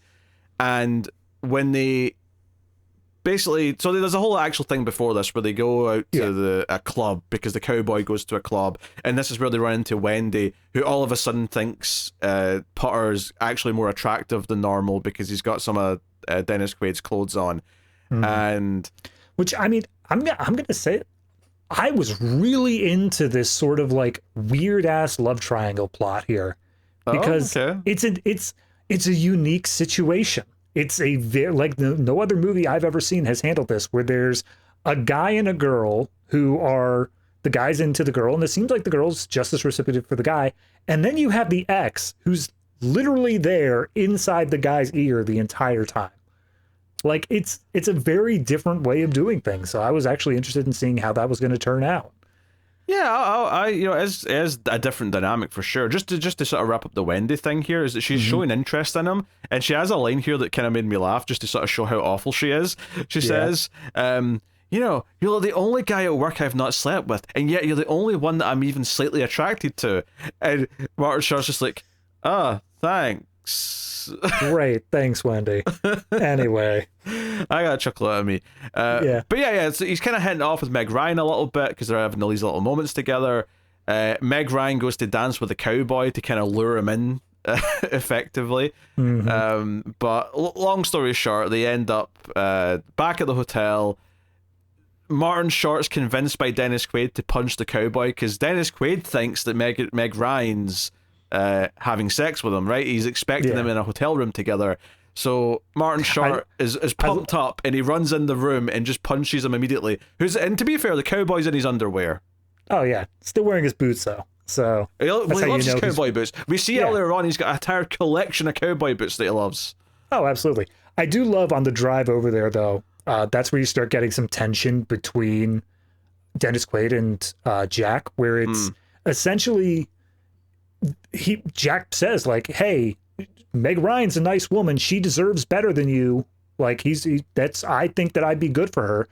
And I love the little reveal here that Jack is getting so riled up and pissed off, specifically because Pendleton is inside messing with his adrenal gland. Like he's poking and prodding at it, being like, I want you to be all pumped up when you got to go in there and fight him. Like, get ready, man. Yeah, well, my favorite thing about this is later on with the stomach acid, but we'll get to that later. Yeah, so they have the cowboy tied up right after he's knocked him out. They have him tied up in the bathtub, and this is where Dennis Quaid out of nowhere just says, "Okay, I'm going to try and change your face with a ship." So we get this ridiculous plot. Yeah. Where his face morphs into the cowboy. So we've got Robert Picardo playing the Martin Short character now, because it's Martin Short's hair. And it's his voice. They've dubbed him with Martin Short's voice, which makes sense. It would be his voice. Yeah, they explicitly say the only thing they're changing are the muscles in the face, which somehow is enough to result in the change. And I can't believe I just said that something makes sense in the context of this. Like, that part makes sense. If you accept everything else, this part makes sense. I love the follow-up sequence where as soon as the change happens, he goes out and he steps out, sees Meg Ryan. Meg Ryan still has no idea about Jack being inside, or not Jack, Jack having Dennis Quaid inside of him. So she freaks out thinking that this is the cowboy who's somehow gotten loose. And she's like, what happened to Jack? What did you do to him? And he explains, it's like, it's me. Look, you could tell, hear my voice. And she's like, but how would you do that? And his explanation is, I'm not really sure of that myself. And I'm like, that just sounds like the director-writer being like, we're not going to focus on this, moving on. Yeah, don't explain it. And this is a prime example of what was said at the start, though, where everything it does with this is so much fun that you stop caring that much. You're like, okay, it's fine, whatever, let's just go with the flow. But it is, out of nowhere, a really absurd thing to say he can just do this with a ship. Like, really? I especially love if you think about it in concept of what this ship was built for, they're like, okay, this is a prototype run. You are a test pilot going into a rabbit. And they say that the entire purpose of it was essentially go in and we want to see if we can make the optic nerve thing work and the audio thing work, so that like there is some level of you can see what it sees and it can hear you inside of it, sort of thing. So why would it have the ability to A, scan another person's face, B, be able to morph that face into the other person's face, and C, I'm going to go back to the electromagnetic pulse thing because it's still weird. Yes, all of these excellent questions that I don't think ultimately are that important, but worth pondering a little bit.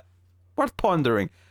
So this is all obviously going to be a ruse, right? They're going to go and the cowboy's meant to meet the bad guy and get the computer chip off of him. So now it's going to be Putter disguised as the cowboy and trying to do an accent, horrifically so, trying to convince them that he is the cowboy. So during that first scene when he's talking to Meg Ryan, it was actually just Martin Short's voice. They just dubbed over. Just dubbed, yeah. But because the second scene, he was supposed to be sounding like the cowboy, they actually had the actor who played the cowboy. I'm sorry, I'm blanking on his name at the moment. Picardo. Yes, Picardo. They had Picardo doing it, just trying to put on a little bit of a Martin Short, like, really okay on the sound. So that is actually his real voice, and I guess he's faking the accent as well. Oh, yeah. None of those accents were ever his real accent in this movie. Right. But like it's a weird thing with an actor where it's like you want to sound like yourself, but just a little bit like Martin Short trying to sound like you. It's like, okay. I wonder if they tried it as well. Like maybe they tried to dub it and then realized, you know what, the voice that Picardo did on set sounds better than your actual attempt at an impersonation of him.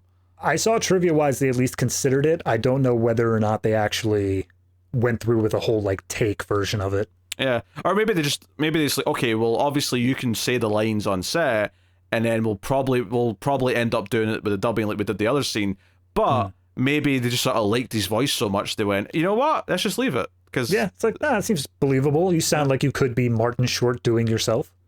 So that's a phrase. So Yeah, we get this meet, and the bad guy Scrimshaw has met the cowboy before, so he's like, sort of, hey, how long's it been since we last met? He's like, you tell me. It's like, 5 years. It's been 5 years. So they're sitting down, they're doing all this, but obviously things start to go awry. Meg Ryan's there. He claims that that's his assistant or whatever, and sister-in-law, sorry. And they do this whole scene, but as it's going on, like it's starting to look more and more shifty. Like there's something not quite right. Like the gold tooth that was there for surveillance or whatever falls out. Well, no, it's just because the cowboy had a gold tooth. Oh, is that what it was? I thought she was putting a mic in for some reason. No, yeah, that's what I was thinking too. But then you see it's a gold tooth, and it's like, well, yeah, it makes sense. They couldn't change the tooth structure to make it a gold tooth or anything. Oh, of course. So yeah. It must just be a thing that they were expecting to see on him. But then during this lunch, it falls out, and that's the thing that tips him off. He's just like, I don't think you would have a gold-plated tooth. I think you just have a whole gold tooth there, buddy. But all of this builds up to clearly the villain, because he's about to hand over the chip, but then when stuff starts looking fishy, he sort of pulls it back and says, wait a minute. And he sort of does it friendly, but he's like, hey, did you guys ever know that this guy's got like a severe tolerance for pain? And immediately Martin Short's like, huh? What? Tolerance for pain? What's that now? That actually goes back to a much earlier conversation where when Dennis Quaid is talking to Jack, he's like, look, you just got to help me out. And Jack says, I only want one thing in return. I'll do whatever, but I only want one thing. Don't cause me any pain. Don't make me hurt. Whatever you do inside me, I don't want to hurt. It's why they spent that time in the airplane scene, though, showing that he put the cigar out in his hand. That was setting up that he has this threshold for pain. And he's like, hey, we want a demonstration. So Martin Short's character starts freaking out. Potter starts freaking out because he can't handle the pain. He's not good with the pain. And he gets so anxious here that it basically messes up the electrode thing or whatever's happened to his face to change it. So we get this big silly transforming back where his face starts shaking and everything starts going all over the place and everyone's freaking out because he looks weird. And then eventually he turns back in to Martin Short and the villain's like, it's him! I know him! Which I guess is the other important thing about the whole meat truck thing is that he had to be able to recognize him later. So this is no, he definitively knows who this guy is so that when he turns back into him, they all recognize him. So they try and make a run for it, obviously, but it doesn't go well. The thing that happens specifically, though, is that the chip is passed around a few times. We get it tossed about, and it ends up inside of the main villain guy, McCarthy. He's got a dog, ends up in the dog's food. And luckily, the dog did not swallow it. They do manage to find it out again, but... Which, actually, that reminds me, earlier on, there's a scene when he's on the phone, probably when he's talking to Margaret when she's getting Robot Man to do his business. Is that just his name now? Robot Man? Yeah. Or Igor, sorry. Or Igo. So... But wait, that phone call, he's in a big empty business floor of an office building. There's nothing in it except in the very corner is his desk, but notably his big white fluffy dog is just sitting on the desk. So it's like proper movie villain because it's such an absurd location, but except just his little bit in the corner. The very first shot is all tight, just showing his desk, so you're led to think oh yeah, he's in the penthouse suite or something like that. But then you zoom out and you see it's just completely empty, warehouse storage kind of building. And it's not he's not rich. We see he's because they're having this lunch at his place later, and he's clearly got a big compound. He's clearly very financially well off. I don't know. I don't know what the scene's meant to imply, but it was a funny little gag to just see the zoom out and see all that empty space there. Yeah, I think so. One of the other sort of minor critiques I would give the logic of the movie a little bit is that it does feel like Dennis Quaid's character moves around the body very quickly. We're given the size he is, it feels like it should take some time to get from one place to the other. Because when he first obviously goes into the ass first, right? And then it's clear that he's somewhere sort of in the stomach at one point or near the stomach, and then very quickly he's at the eye. It's like, oh shit, you shot all the way up there. I will say that if he hits the bloodstream, then that moves very quickly throughout the body. The heart pumps that very quickly. Okay. So they explicitly show him being in the bloodstream. I think that makes sense. The only issue I have with it is that they explicitly say, he cannot go through the heart. They explicitly tell him, do not go into the heart. That is not an okay place to be. So because of that, I'm not sure how he manages to go from, the lower half of the bloodstream to the upper half without somehow passing through that, but I mean, it's definitely not a big deal. But the reason why I'm bringing it up now is because we're about to have the scene where he gets passed from Putter to Meg Ryan's character via kissing. Yes. And I did question a little bit, like, oh, did he just happen to be like in his throat so that he could, spittle across? Yeah, I mean, on one hand, I get that they aren't like specifically saying where he is because it is kind of left up to a thing of, right before the kiss happens where they transfer over, we have Jack basically request saying, turn off all of your computer stuff. Like, I want a moment of privacy with your ex here. And it's left up to the audience of, oh, well, he's not able to reconnect again. There's some sort of problem. And you think that he's still inside of Jack's body when obviously he's moved over. But I think that that's the whole reason they don't specifically say where he is so that the audience can be like, oh, if we knew he was in the mouth, we'd figure out that the kiss transferred it over. Well, I thought it was obvious anyway, because there's a close-up of like all the bubbles in the water, as if like it basically heavily implies that he's traveling during that point. That was on the kiss back. I don't think that was on the first kiss. It was there in the first kiss as well. First one? Okay, absolutely. Fair enough. I guess I missed that. It was very clear. I actually was surprised he did turn off his speakers and stuff. I thought he was just going to pretend that he did so he could still listen. No. I was expecting him to be like, you son of a bitch! You son of a bitch! You're kissing my missus! How dare you! I'm going down and I'm snipping your testicles off. How dare you! We know he's got a laser cutter. He uses it earlier on, so... Yep. You want a surprise vasectomy? Here's a surprise vasectomy. So, no, like, this scene is where obviously he tells her, like, Quaid's like, okay, just tell her everything. You might as well know that we're trapped in the basement. The bad guys have got us. And he does. She doesn't really quite believe it at first, but then, that's when he tells him to say, hey, I regret this about the day she left, blah, blah. And it's enough to convince her. I didn't break my toe. I broke my heart. So, and then Jack's like, I'm sorry, what?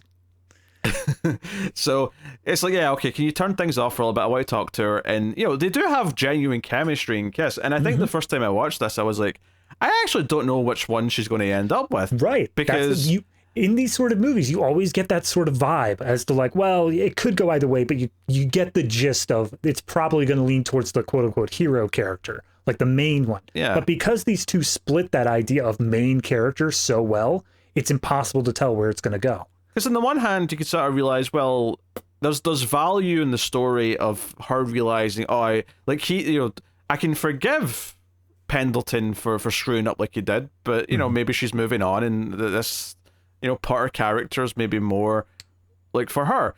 But obviously, what we find out quite quickly after this, and kind of the real reveal that he's inside her for a bit here, is that he ends up again. He's not up to the mouth here, but he actually sees that she's pregnant. He kind of basically stumbles into his own child, well, presumably anyway. Inside her, and it's a really bit. It's almost 2001-esque because it reminds you a lot of the Star Child at the end of 2001. So you get this big visual of this big fetus, like inside her. I was fully expecting the Thus Spoke Zarathustra song to start playing as he like crested over and saw the baby. Honestly, I do wonder if at some point it was considered, and obviously they said no. But I do wonder if at some point in the process, it was like, we could do a 2001 reference here. We could play homage. And that's when Spielberg came down and he's like, guys, you're not doing Kubrick here. Just don't. I would have chuckled for it. But it's a good moment, but it does throw this wrench in the works of like, oh, if she does end up picking Putter, then she's got this other man's kid now, and it's kind of a weird dynamic maybe at that point. Yeah. So I mean, I honestly, when it got to that point of showing the baby, I was like, this could go like one of three ways, honestly. The first is with Jack, the second is with Tuck, and then the third one is like some weird co-parenting relationship dynamic thing where like we see that Tuck takes responsibility for the baby, but then Jack is still in the relationship with Meg Ryan. So I don't know. Those are but the way the movie ended, which I won't get to yet, but the way it ended was satisfactory. It set it up well enough. It made sense for what the movie gave us, but I was still fully open to the movie ending anyway by the time we hit there.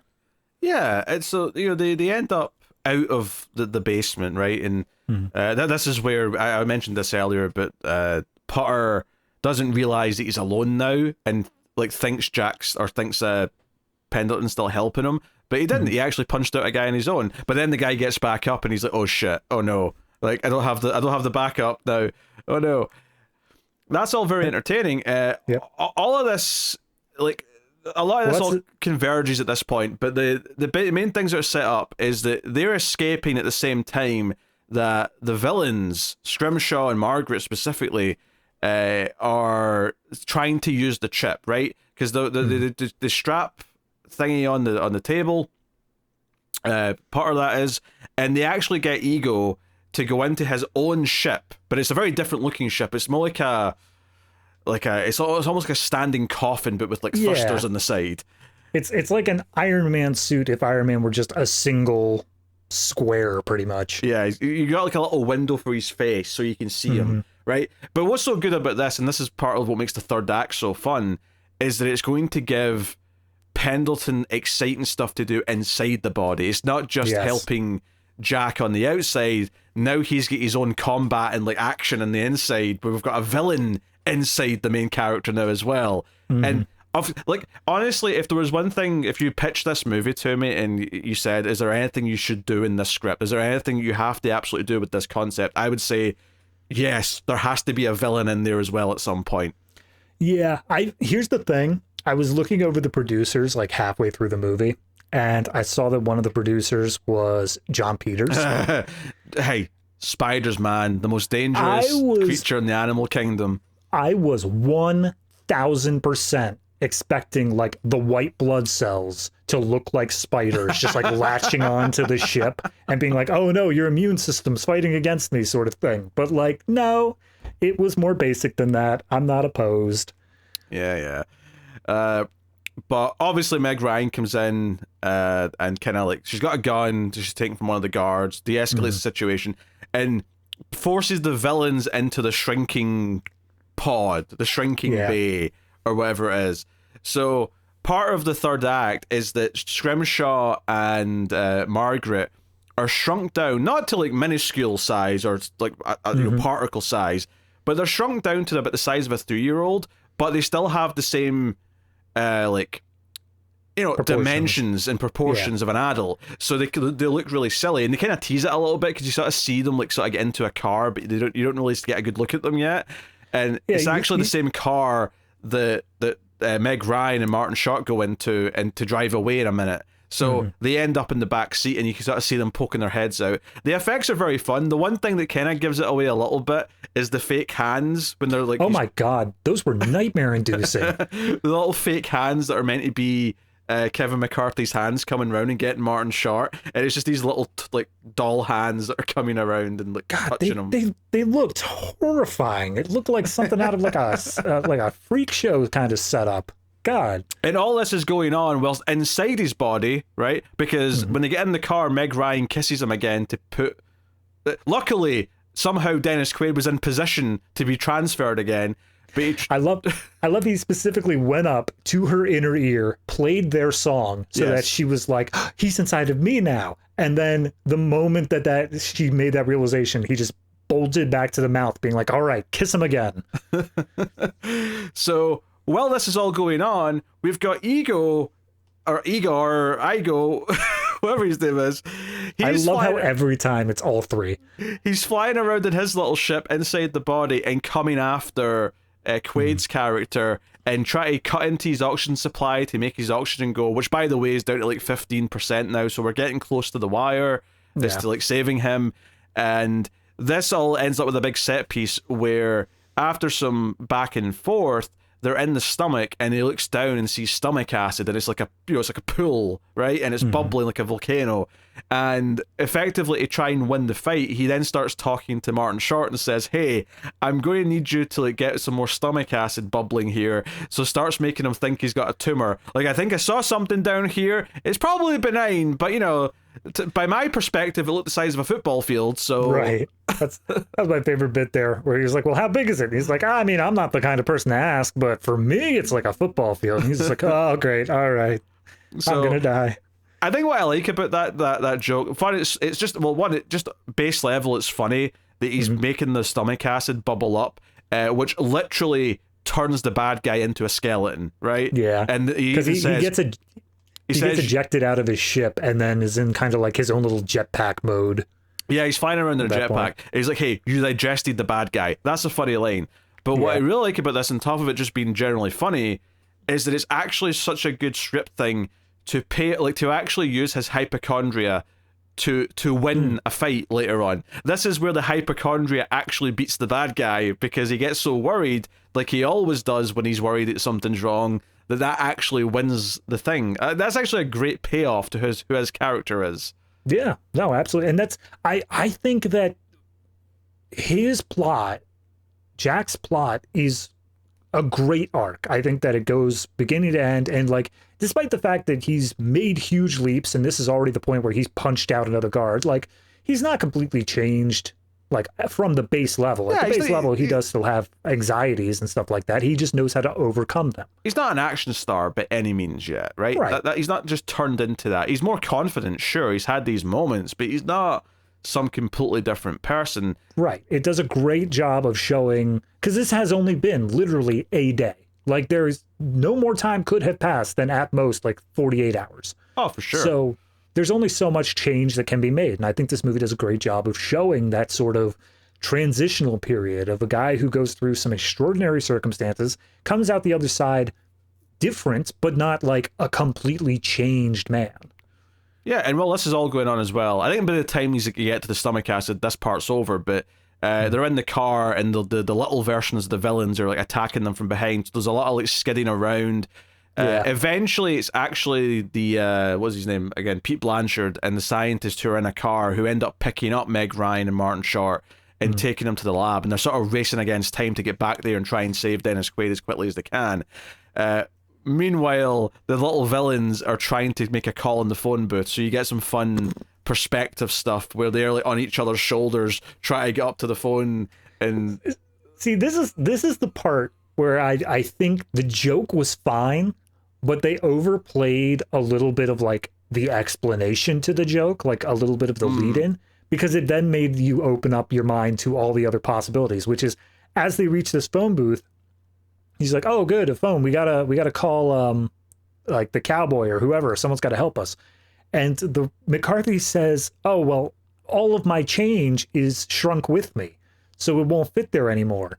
And then she says, well, what about your credit card? Yeah, all these rich guys should have a credit card. And he doesn't argue that point, to the point where they are able to make a call. But shouldn't the credit card be a different size too?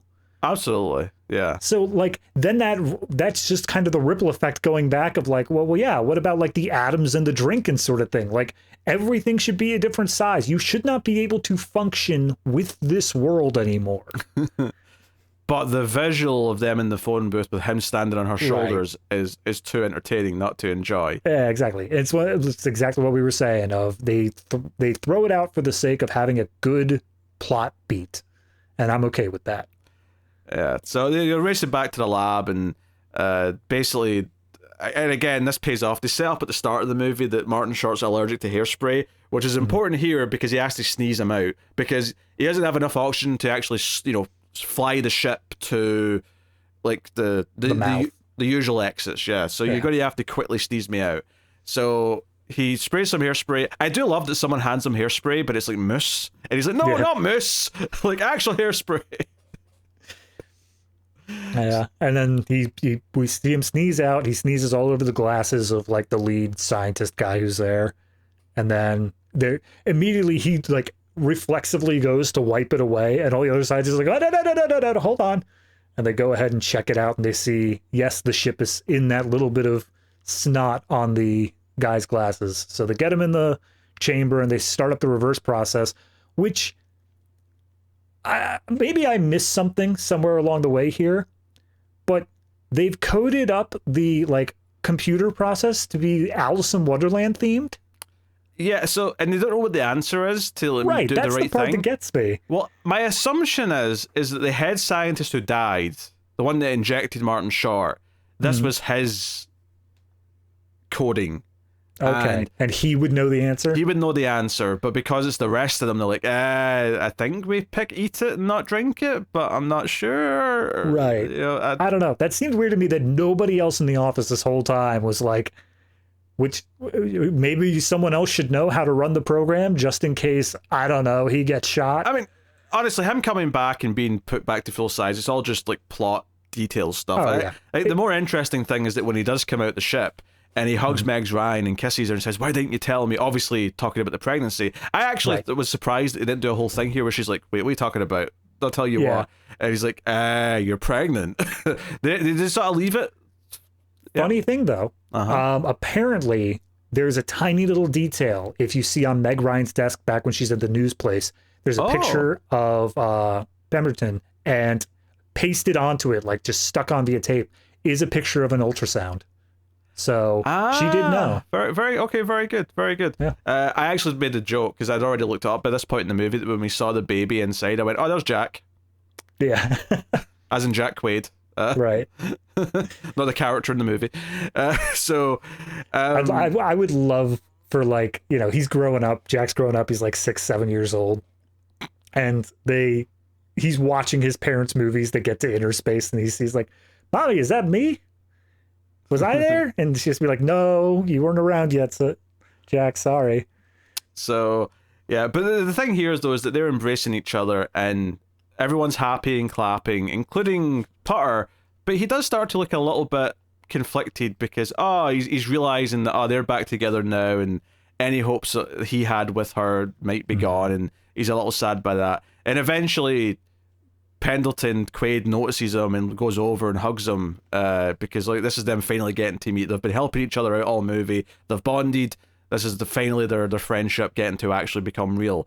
Mm-hmm. And I think what I liked about this is, I think the realization for me that this is the ending they're going with is that, you know, we cut to the wedding of Quaid and Meg Ryan, is that for me it's like, yeah, obviously Putter was attracted to Meg Ryan. She was this adventurous woman, someone he's not used to. He's used to being spoken to a certain way. I think it makes sense that he was attracted to her in the moment, but it ultimately wasn't that meaningful in the long-term thing. Like, yeah, she was probably destined to be with the other guy because they already had something, and also they have a kid on the way now. But they have that history, and I think it sort of ties into that idea that whilst Pendleton was inside him, he gave him a lot of himself to Putter, and that included his attraction to certain types of women, including the confidence, including the willingness to fight and all that. And I think it's more about the experience of realizing this is the type of person he wants, and that's like a life lesson he can take from it, beyond just, she's now the love of my life and I'm going to end up with her. And I think that's why it's important in this final wedding scene, when you realize, oh no, the bad guys are still coming after them. They're chasing them. You know, the little villains are in the back of the limo, driving them off to their honeymoon. The cowboys driving them. The cowboys driving, and just at the last second, Potter realizes, wait a minute, that was the cowboy. But before he runs off, he turns to all the other side characters who are there for the wedding.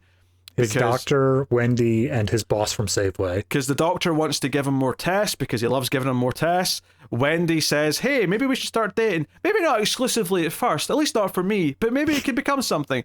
And then, you know, the boss is like, hey, we need you back at work on Monday. And he turns to them and one by one says, Doc, I think I'm cured. Wendy, not a chance. And boss, thank you, but I quit. And, you know, runs off. And he's like, I'm going to be the hero. He jumps in the car and chases after the couple. And even though it sets up this extra plot that they're never going to do anything with, the whole point is that, no, he doesn't need the help anymore. He's going to go and be the hero because that's who he is now. So that's why it's the ending part of the movie. So I think it goes back to an earlier line. I think it was actually when he was arguing with Pendleton in the car, which was, he's like, oh yeah, she deserves better. Like, you know, she sees something in me. And we have Pendleton specifically reply with like, yeah, she sees me in you. Yeah, that's a good line. Yeah. And like, obviously it's taken literally in that way of like, you know, I'm the one who's literally telling you what to say some of these times, but it also works the other way of like that confidence, that sort of way that he's learning to be more like Quaid's character is, you know, rubbing off on him. And keep in mind, he's driving his car, he's wearing his jacket, even the first time he sees her. Like, there's all these little reminders of the guy she's actually been with constantly around him. Absolutely. And I think that is why the ending does work for me. Like I said, I could have seen it going either way, but the way that they justify his character of that, he's not interested in Meg Ryan because he's genuinely in love with her or anything like that. I think it's much more of a thing of he would never have had the confidence to like approach a Meg Ryan prior to this. He would never have had the confidence to ever do that sort of thing. And it's only now after the fact, he's basically getting rid of every aspect of his old life, just saying like, nope, that's the old me, this is the new me. And he's going to be able to go out and find a woman like Meg Ryan for himself. Yeah, the happy ending in a weird way is him telling Wendy to get lost. That's the happy ending, is that he doesn't need to chase after her anymore. Mm-hmm. The ending here is not that he finds love. It's that he learns to love himself. Yeah. It's that he has this new renewed self-confidence, which is going to impact every other aspect of his life. And he clearly has a good relationship with both of the other main characters because they both kiss him on their way. I mean, it seems like he was the best man at the wedding. Yeah. I don't know whether that's true, but it seems like he was. So, yeah, I mean, all that stuff is very... It does make me wonder, though, why was Wendy even at this wedding? Because, like, she doesn't know the other two characters. Same with the doctor. Same with the... I mean, the doctor and the boss, yeah, no, I got nothing for. Wendy, I could theoretically say may have been the plus one when, like, he was still kind of, like, trying to figure out what he wanted to do with his life. But, yeah, the other two I got nothing for. Yeah, that's fair. Just also, because, fun scene, that's all. That's all you... Yeah. Also, just want to throw this out there. What was the time period here? Because she was already clearly 2 months pregnant. We have an exact time scale on that. Shotgun wedding. This was like 2 weeks later. This was 2 weeks. She's just like, yep, we went through a traumatic experience, therefore let's get it done with. She's still not showing, and clearly there's no baby being babysat anywhere, so yeah, I have to assume it's very quickly. Also, the only other thing that I wanted to throw in there is that the whole reason that the bad guys are like in the trunk and driving the car is because for some reason, God only knows why, this science lab decided to let Dennis Quaid use these MacGuffin microchips as his cufflinks without like stripping any data or anything out of him. So he's just got him on his body at all times. Well, did they let him, or did he like slyly steal it? Because the way he said, "Hey, did you notice my cufflinks?" It kind of felt like he was doing something he wasn't supposed to. I mean, yeah, I mean, maybe he did just take them, but I would imagine that still would send off alarm bells where all of the different scientists would be like, "Oh God, we lost them again." I'd like to think they're making more, though, because the whole point was they can make more, but they just can't do it quick enough to save them. That was the crux of it.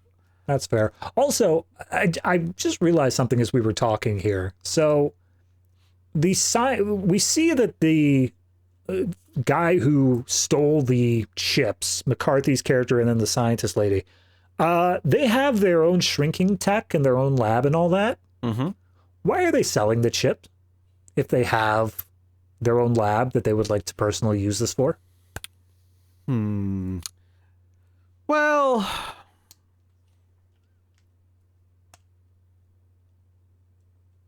so that's Innerspace.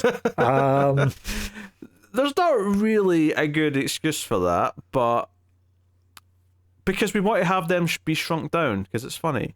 Yeah, that's probably the whole reason they couldn't get back into the normal lab. Maybe there's a reason, right? Comments can let us know, but I don't have a good explanation for that other than just maybe she's supposed to confirm they work before they sell them, kind of thing. Or maybe more to the point is they're going to duplicate it first before they start selling them off. Like the idea is they're not just going to not have it anymore. That could work. So they have already gotten like schematics and stuff from it. Yeah, they've clearly built the rest of the devices. They just need this is like the finished ingredient, the final piece of the puzzle. Kind of thing. All right, I can accept that. That's fine. That they already made a copy of it. That's all I've got for you. But anyway, I mean that is pretty much the movie. I think it's a very fun character sci-fi comedy. Ultimately, there is some fun set pieces. There's a cool menacing villain. Kind of cheesy in a way, but fun cheesy. There's a couple of good set piece moments as far as like. So I think in terms of practical stunt work, you've got the car bit where he's hanging off the back of the truck and he's doing all those fancy split stuff, try to switch between one and the other. I think all the fight stuff where Igor is inside the body is like sort of the villain shrunken down and fight. It's like a ship battle inside Martin Short's body. I think that's super fun and inventive. I think it's fun and inventive, but I think I might have wanted a bit more of it, or at least in more locations, because it's basically like a generic in the body location and then the stomach. I kind of wanted a bit more of like using the body to its full potential sort of thing. Yeah, it's the sort of thing where maybe instead of doing it during the car chase, what if it was like they were prepping him to try and take, Quaid back out of him, but then they reveal, oh no, the other guy's still in there. So maybe we get more just like his body twitching and like, why is he reacting so weird? Something's happening inside him as this battle's taking place. But at that point, though, you'd be stretching the movie out even more. Oh, yeah. So, like we said, I don't think this movie needed to be any longer, and I can't think of anything that I particularly would want to cut or shorten. I just think that in terms of a set piece, I don't think that it did as much as it could have done. Yeah, that's fair. I think ultimately it's not my favorite Joe Dante movie, but it has a lot of his hallmarks. It's a really fun concept. It might be like the biggest budget movie he ever did, though, if I'm thinking about it. I mean, that would make sense. It was a $27 million budget. It was technically a flop. It only made back $42 million in theaters, but... Well, at least big relative... Because, I mean... Given that budgets inflate over time, it wouldn't surprise me if some of his later stuff was technically bigger budget in terms of the amount, but it wasn't as big in terms of what a big budget is, if that makes sense. Like, right. So this felt like a high, because of the cast that's involved, because of all the effects involved of all the inner body stuff. It feels like a bigger spectacle than some of his other things, but... Yeah, I will say he did the Looney Tunes Back in Action movie, and that one had $80 million in 2003 money, which seems like it's probably still bigger. Yeah, at least comparable anyway, in terms of the scale between the two, but... Yeah. But then again, that is Looney Tunes. Maybe there's like, hey, we can bank on this because Looney Tunes are in it. I've actually not seen that one. That's I mean, in terms of banking on it, the answer to that is no. You can't bank on Looney Tunes movie. No. Sadly, Joe Dante has never been that much of a commercial success, even though I love most of his movies. But luckily, he kept getting to make them for most of his career, though. So there's a nice filmography to look at. But all that said, let's rate Innerspace out of 10. Sure, yeah.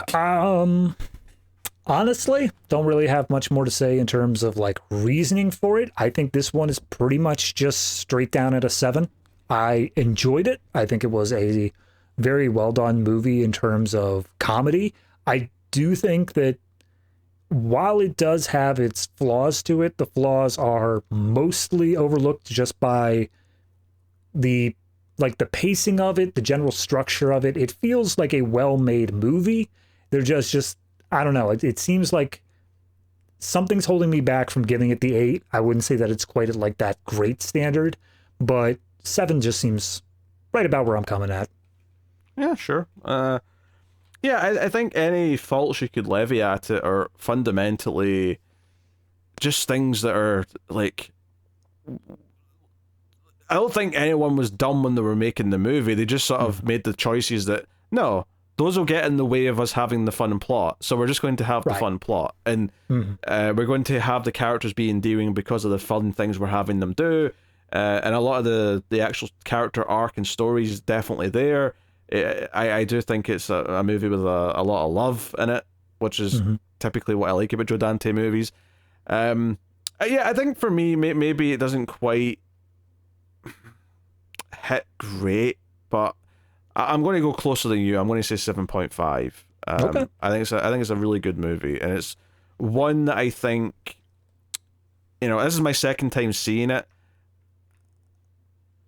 I don't know if it's gotten better now that I've seen it a second time. I think there's other Joe Dante movies that have grown better with me over time, but it's a really fun concept. It is almost like, because it's bigger, ironically bigger, despite the premise being someone's getting shrunken down. Yeah. Like maybe some of the smaller charm of it isn't quite, and that's not to say that The Burbs has Tom Hanks in it at the height of his career, so it's not like he wasn't getting stars in some of his other movies, but it was much more lower key in terms of premise, right? It was much more, I imagine it was a smaller budget, unless Tom Hanks was getting paid a shit ton in 1989, but yeah, probably. So, anywho, that is Innerspace. we've done it. That was another vote winner, because there's a voting tier on Patreon. They get to vote on an episode every month for a few of the different movie shows. I also mentioned earlier on that there's bonus shows. Every month, me and David do 2 Patreon exclusive shows. One is the Criterion Cut, where we review movies from the Criterion Collection. And then the other one is the opposite of that, where we do Extra Reels, which is where we review some of the worst things ever made. Hence, Mac and Me being an episode of that. Yay. So you can get access to those over in Patreon, to the earlier the tiers down low in the list. So go and have a look if you want to support the show and the content and help keep it all coming. It's much appreciated, anyone who does go over there and do that. We always want to thank our patrons and YouTube members and things like that who financially support us. But of course, you can just, hit the like button, comment. All these things do help as well. But before we go, there's the one bonus segment on the Atomic Cinema Experiment, and that is David going back and watching a movie that was done in the show before he joined it to catch up and all the things he missed. So that's the name of the segment. All of that was the name of the segment. What movie did you watch for your homework this week? Well, I am once again trying to muscle through a bunch of stuff that I need to get done before a new installment is watched, and therefore this time I have done Alien Resurrection. Oh, okay. All right. Yep. It's got to get that done before we do Prometheus, which is very quickly approaching. But boy, that was a movie. So I didn't actually get a chance to listen to you and Tara's original reviews. Did you watch the original cut or the special edition? Original cut. Original cut? Thank God. Okay. Because there was apparently a few changes in the special edition that I wouldn't have known about. But yeah, no, it's... I can feel that Joss Whedon wrote this movie. And I'm not saying that as a positive or a negative, but I can feel the kind of like Whedonisms throughout it, if that makes sense. And for the record, I am a fan of such things. I like that about the movie. Just my quick summary of my feelings on Alien Resurrection is I actually think it's a pretty entertaining movie until it falls off a cliff in the last 20 minutes when it gets really weird. Yeah, no, thank you. Because that is pretty much where I was thinking of it as well. It is I think that there's a strange opening concept, especially for someone who very quickly made his way through the Alien franchise. This one feels like just out of left field. It's kind of weird. Oh, now we're much farther in the future and we're just doing a bunch of weird stuff. And I'm like, all right, but once you accept that concept, I think it's an entertaining enough movie. I do think it is weird that this movie, for me at least, does the most to feel like it's futuristic, despite the fact that all of the movies have been set in the future. This is the first one where it feels like they're introducing, like, there's one segment where a character wants to pour himself a whiskey, and so he pulls out like a cube labeled whiskey and he sets it in a glass, and then this weird laser machine just turns it into a liquid. And I'm like, is that honestly the kind of tech we would need to get in the future rather than just keeping things bottled? That seems more complicated to me. That and there's also apparently still a shopping channel 200 years after the Alien series. That was very common in the mid-90s. I can see why they thought that'd be a staple. That's fair. I'll give them that. The extrapolation from what they know, I guess it makes sense. Yeah, I think the movie looks really good. Like, I think Jean-Pierre Gene's visual style gives it a really cool grungy vibe. Mm-hmm. I will say, compared to Alien 3 special effects, like top tier, 200%. Sure. Yeah. It looks so much better than Alien 3 ever could possibly dream of looking. Yeah. It's got a fun cast. I like Ron Perlman in there. I like I can't remember the guy's name, but the one that's in the wheelchair. I think he's pretty fun. Mm-hmm. And this was a very early role for God, why am I blanking on her name? Winona Ryder. Winona, yep, that's it. Yeah. Overall, I think looking at your guys' scores of a 6.5 and a 7, I don't think it quite gets that high for me. I did have some fun with it, but I think overall it is still just a little bit lesser, so I'm just going to go with a flat 6 on that. Yeah, sure. I think liking enough of it, plus some nostalgia, does some lifting for me. Like I say though, I do definitely not like the last 20 minutes. Oh yeah, I don't want to spoil it too much, but the moment that like final reveal hits, I'm like, okay, so we're just doing it completely like, just ignore the rest of the movie. This is its own thing now. Okay, cool, whatever. Yeah, it's a shame, but still though, there's fun to be had in there. Thereabouts. So, all right, okay, there you go. That's like Alien Resurrection in the can for you. All ready for Prometheus. Way hey, Alien Day, everyone. Alien Day's coming, and with it is one of the most anticipated movies that I went to the theater to see, and one of the more feelings of ambivalence as I left the theater. So, which one was the greater disappointment, Prometheus or Batman v Superman? Oh, that's an interesting question. I'd have to ponder that and weigh up. Well, you got a month to get your feelings in order. I'll ask you again when we do Prometheus. Interesting. But yes, that is the show, everyone. Thank you very much for joining us. We do appreciate it. Keep watching science fiction and computer ad salsa.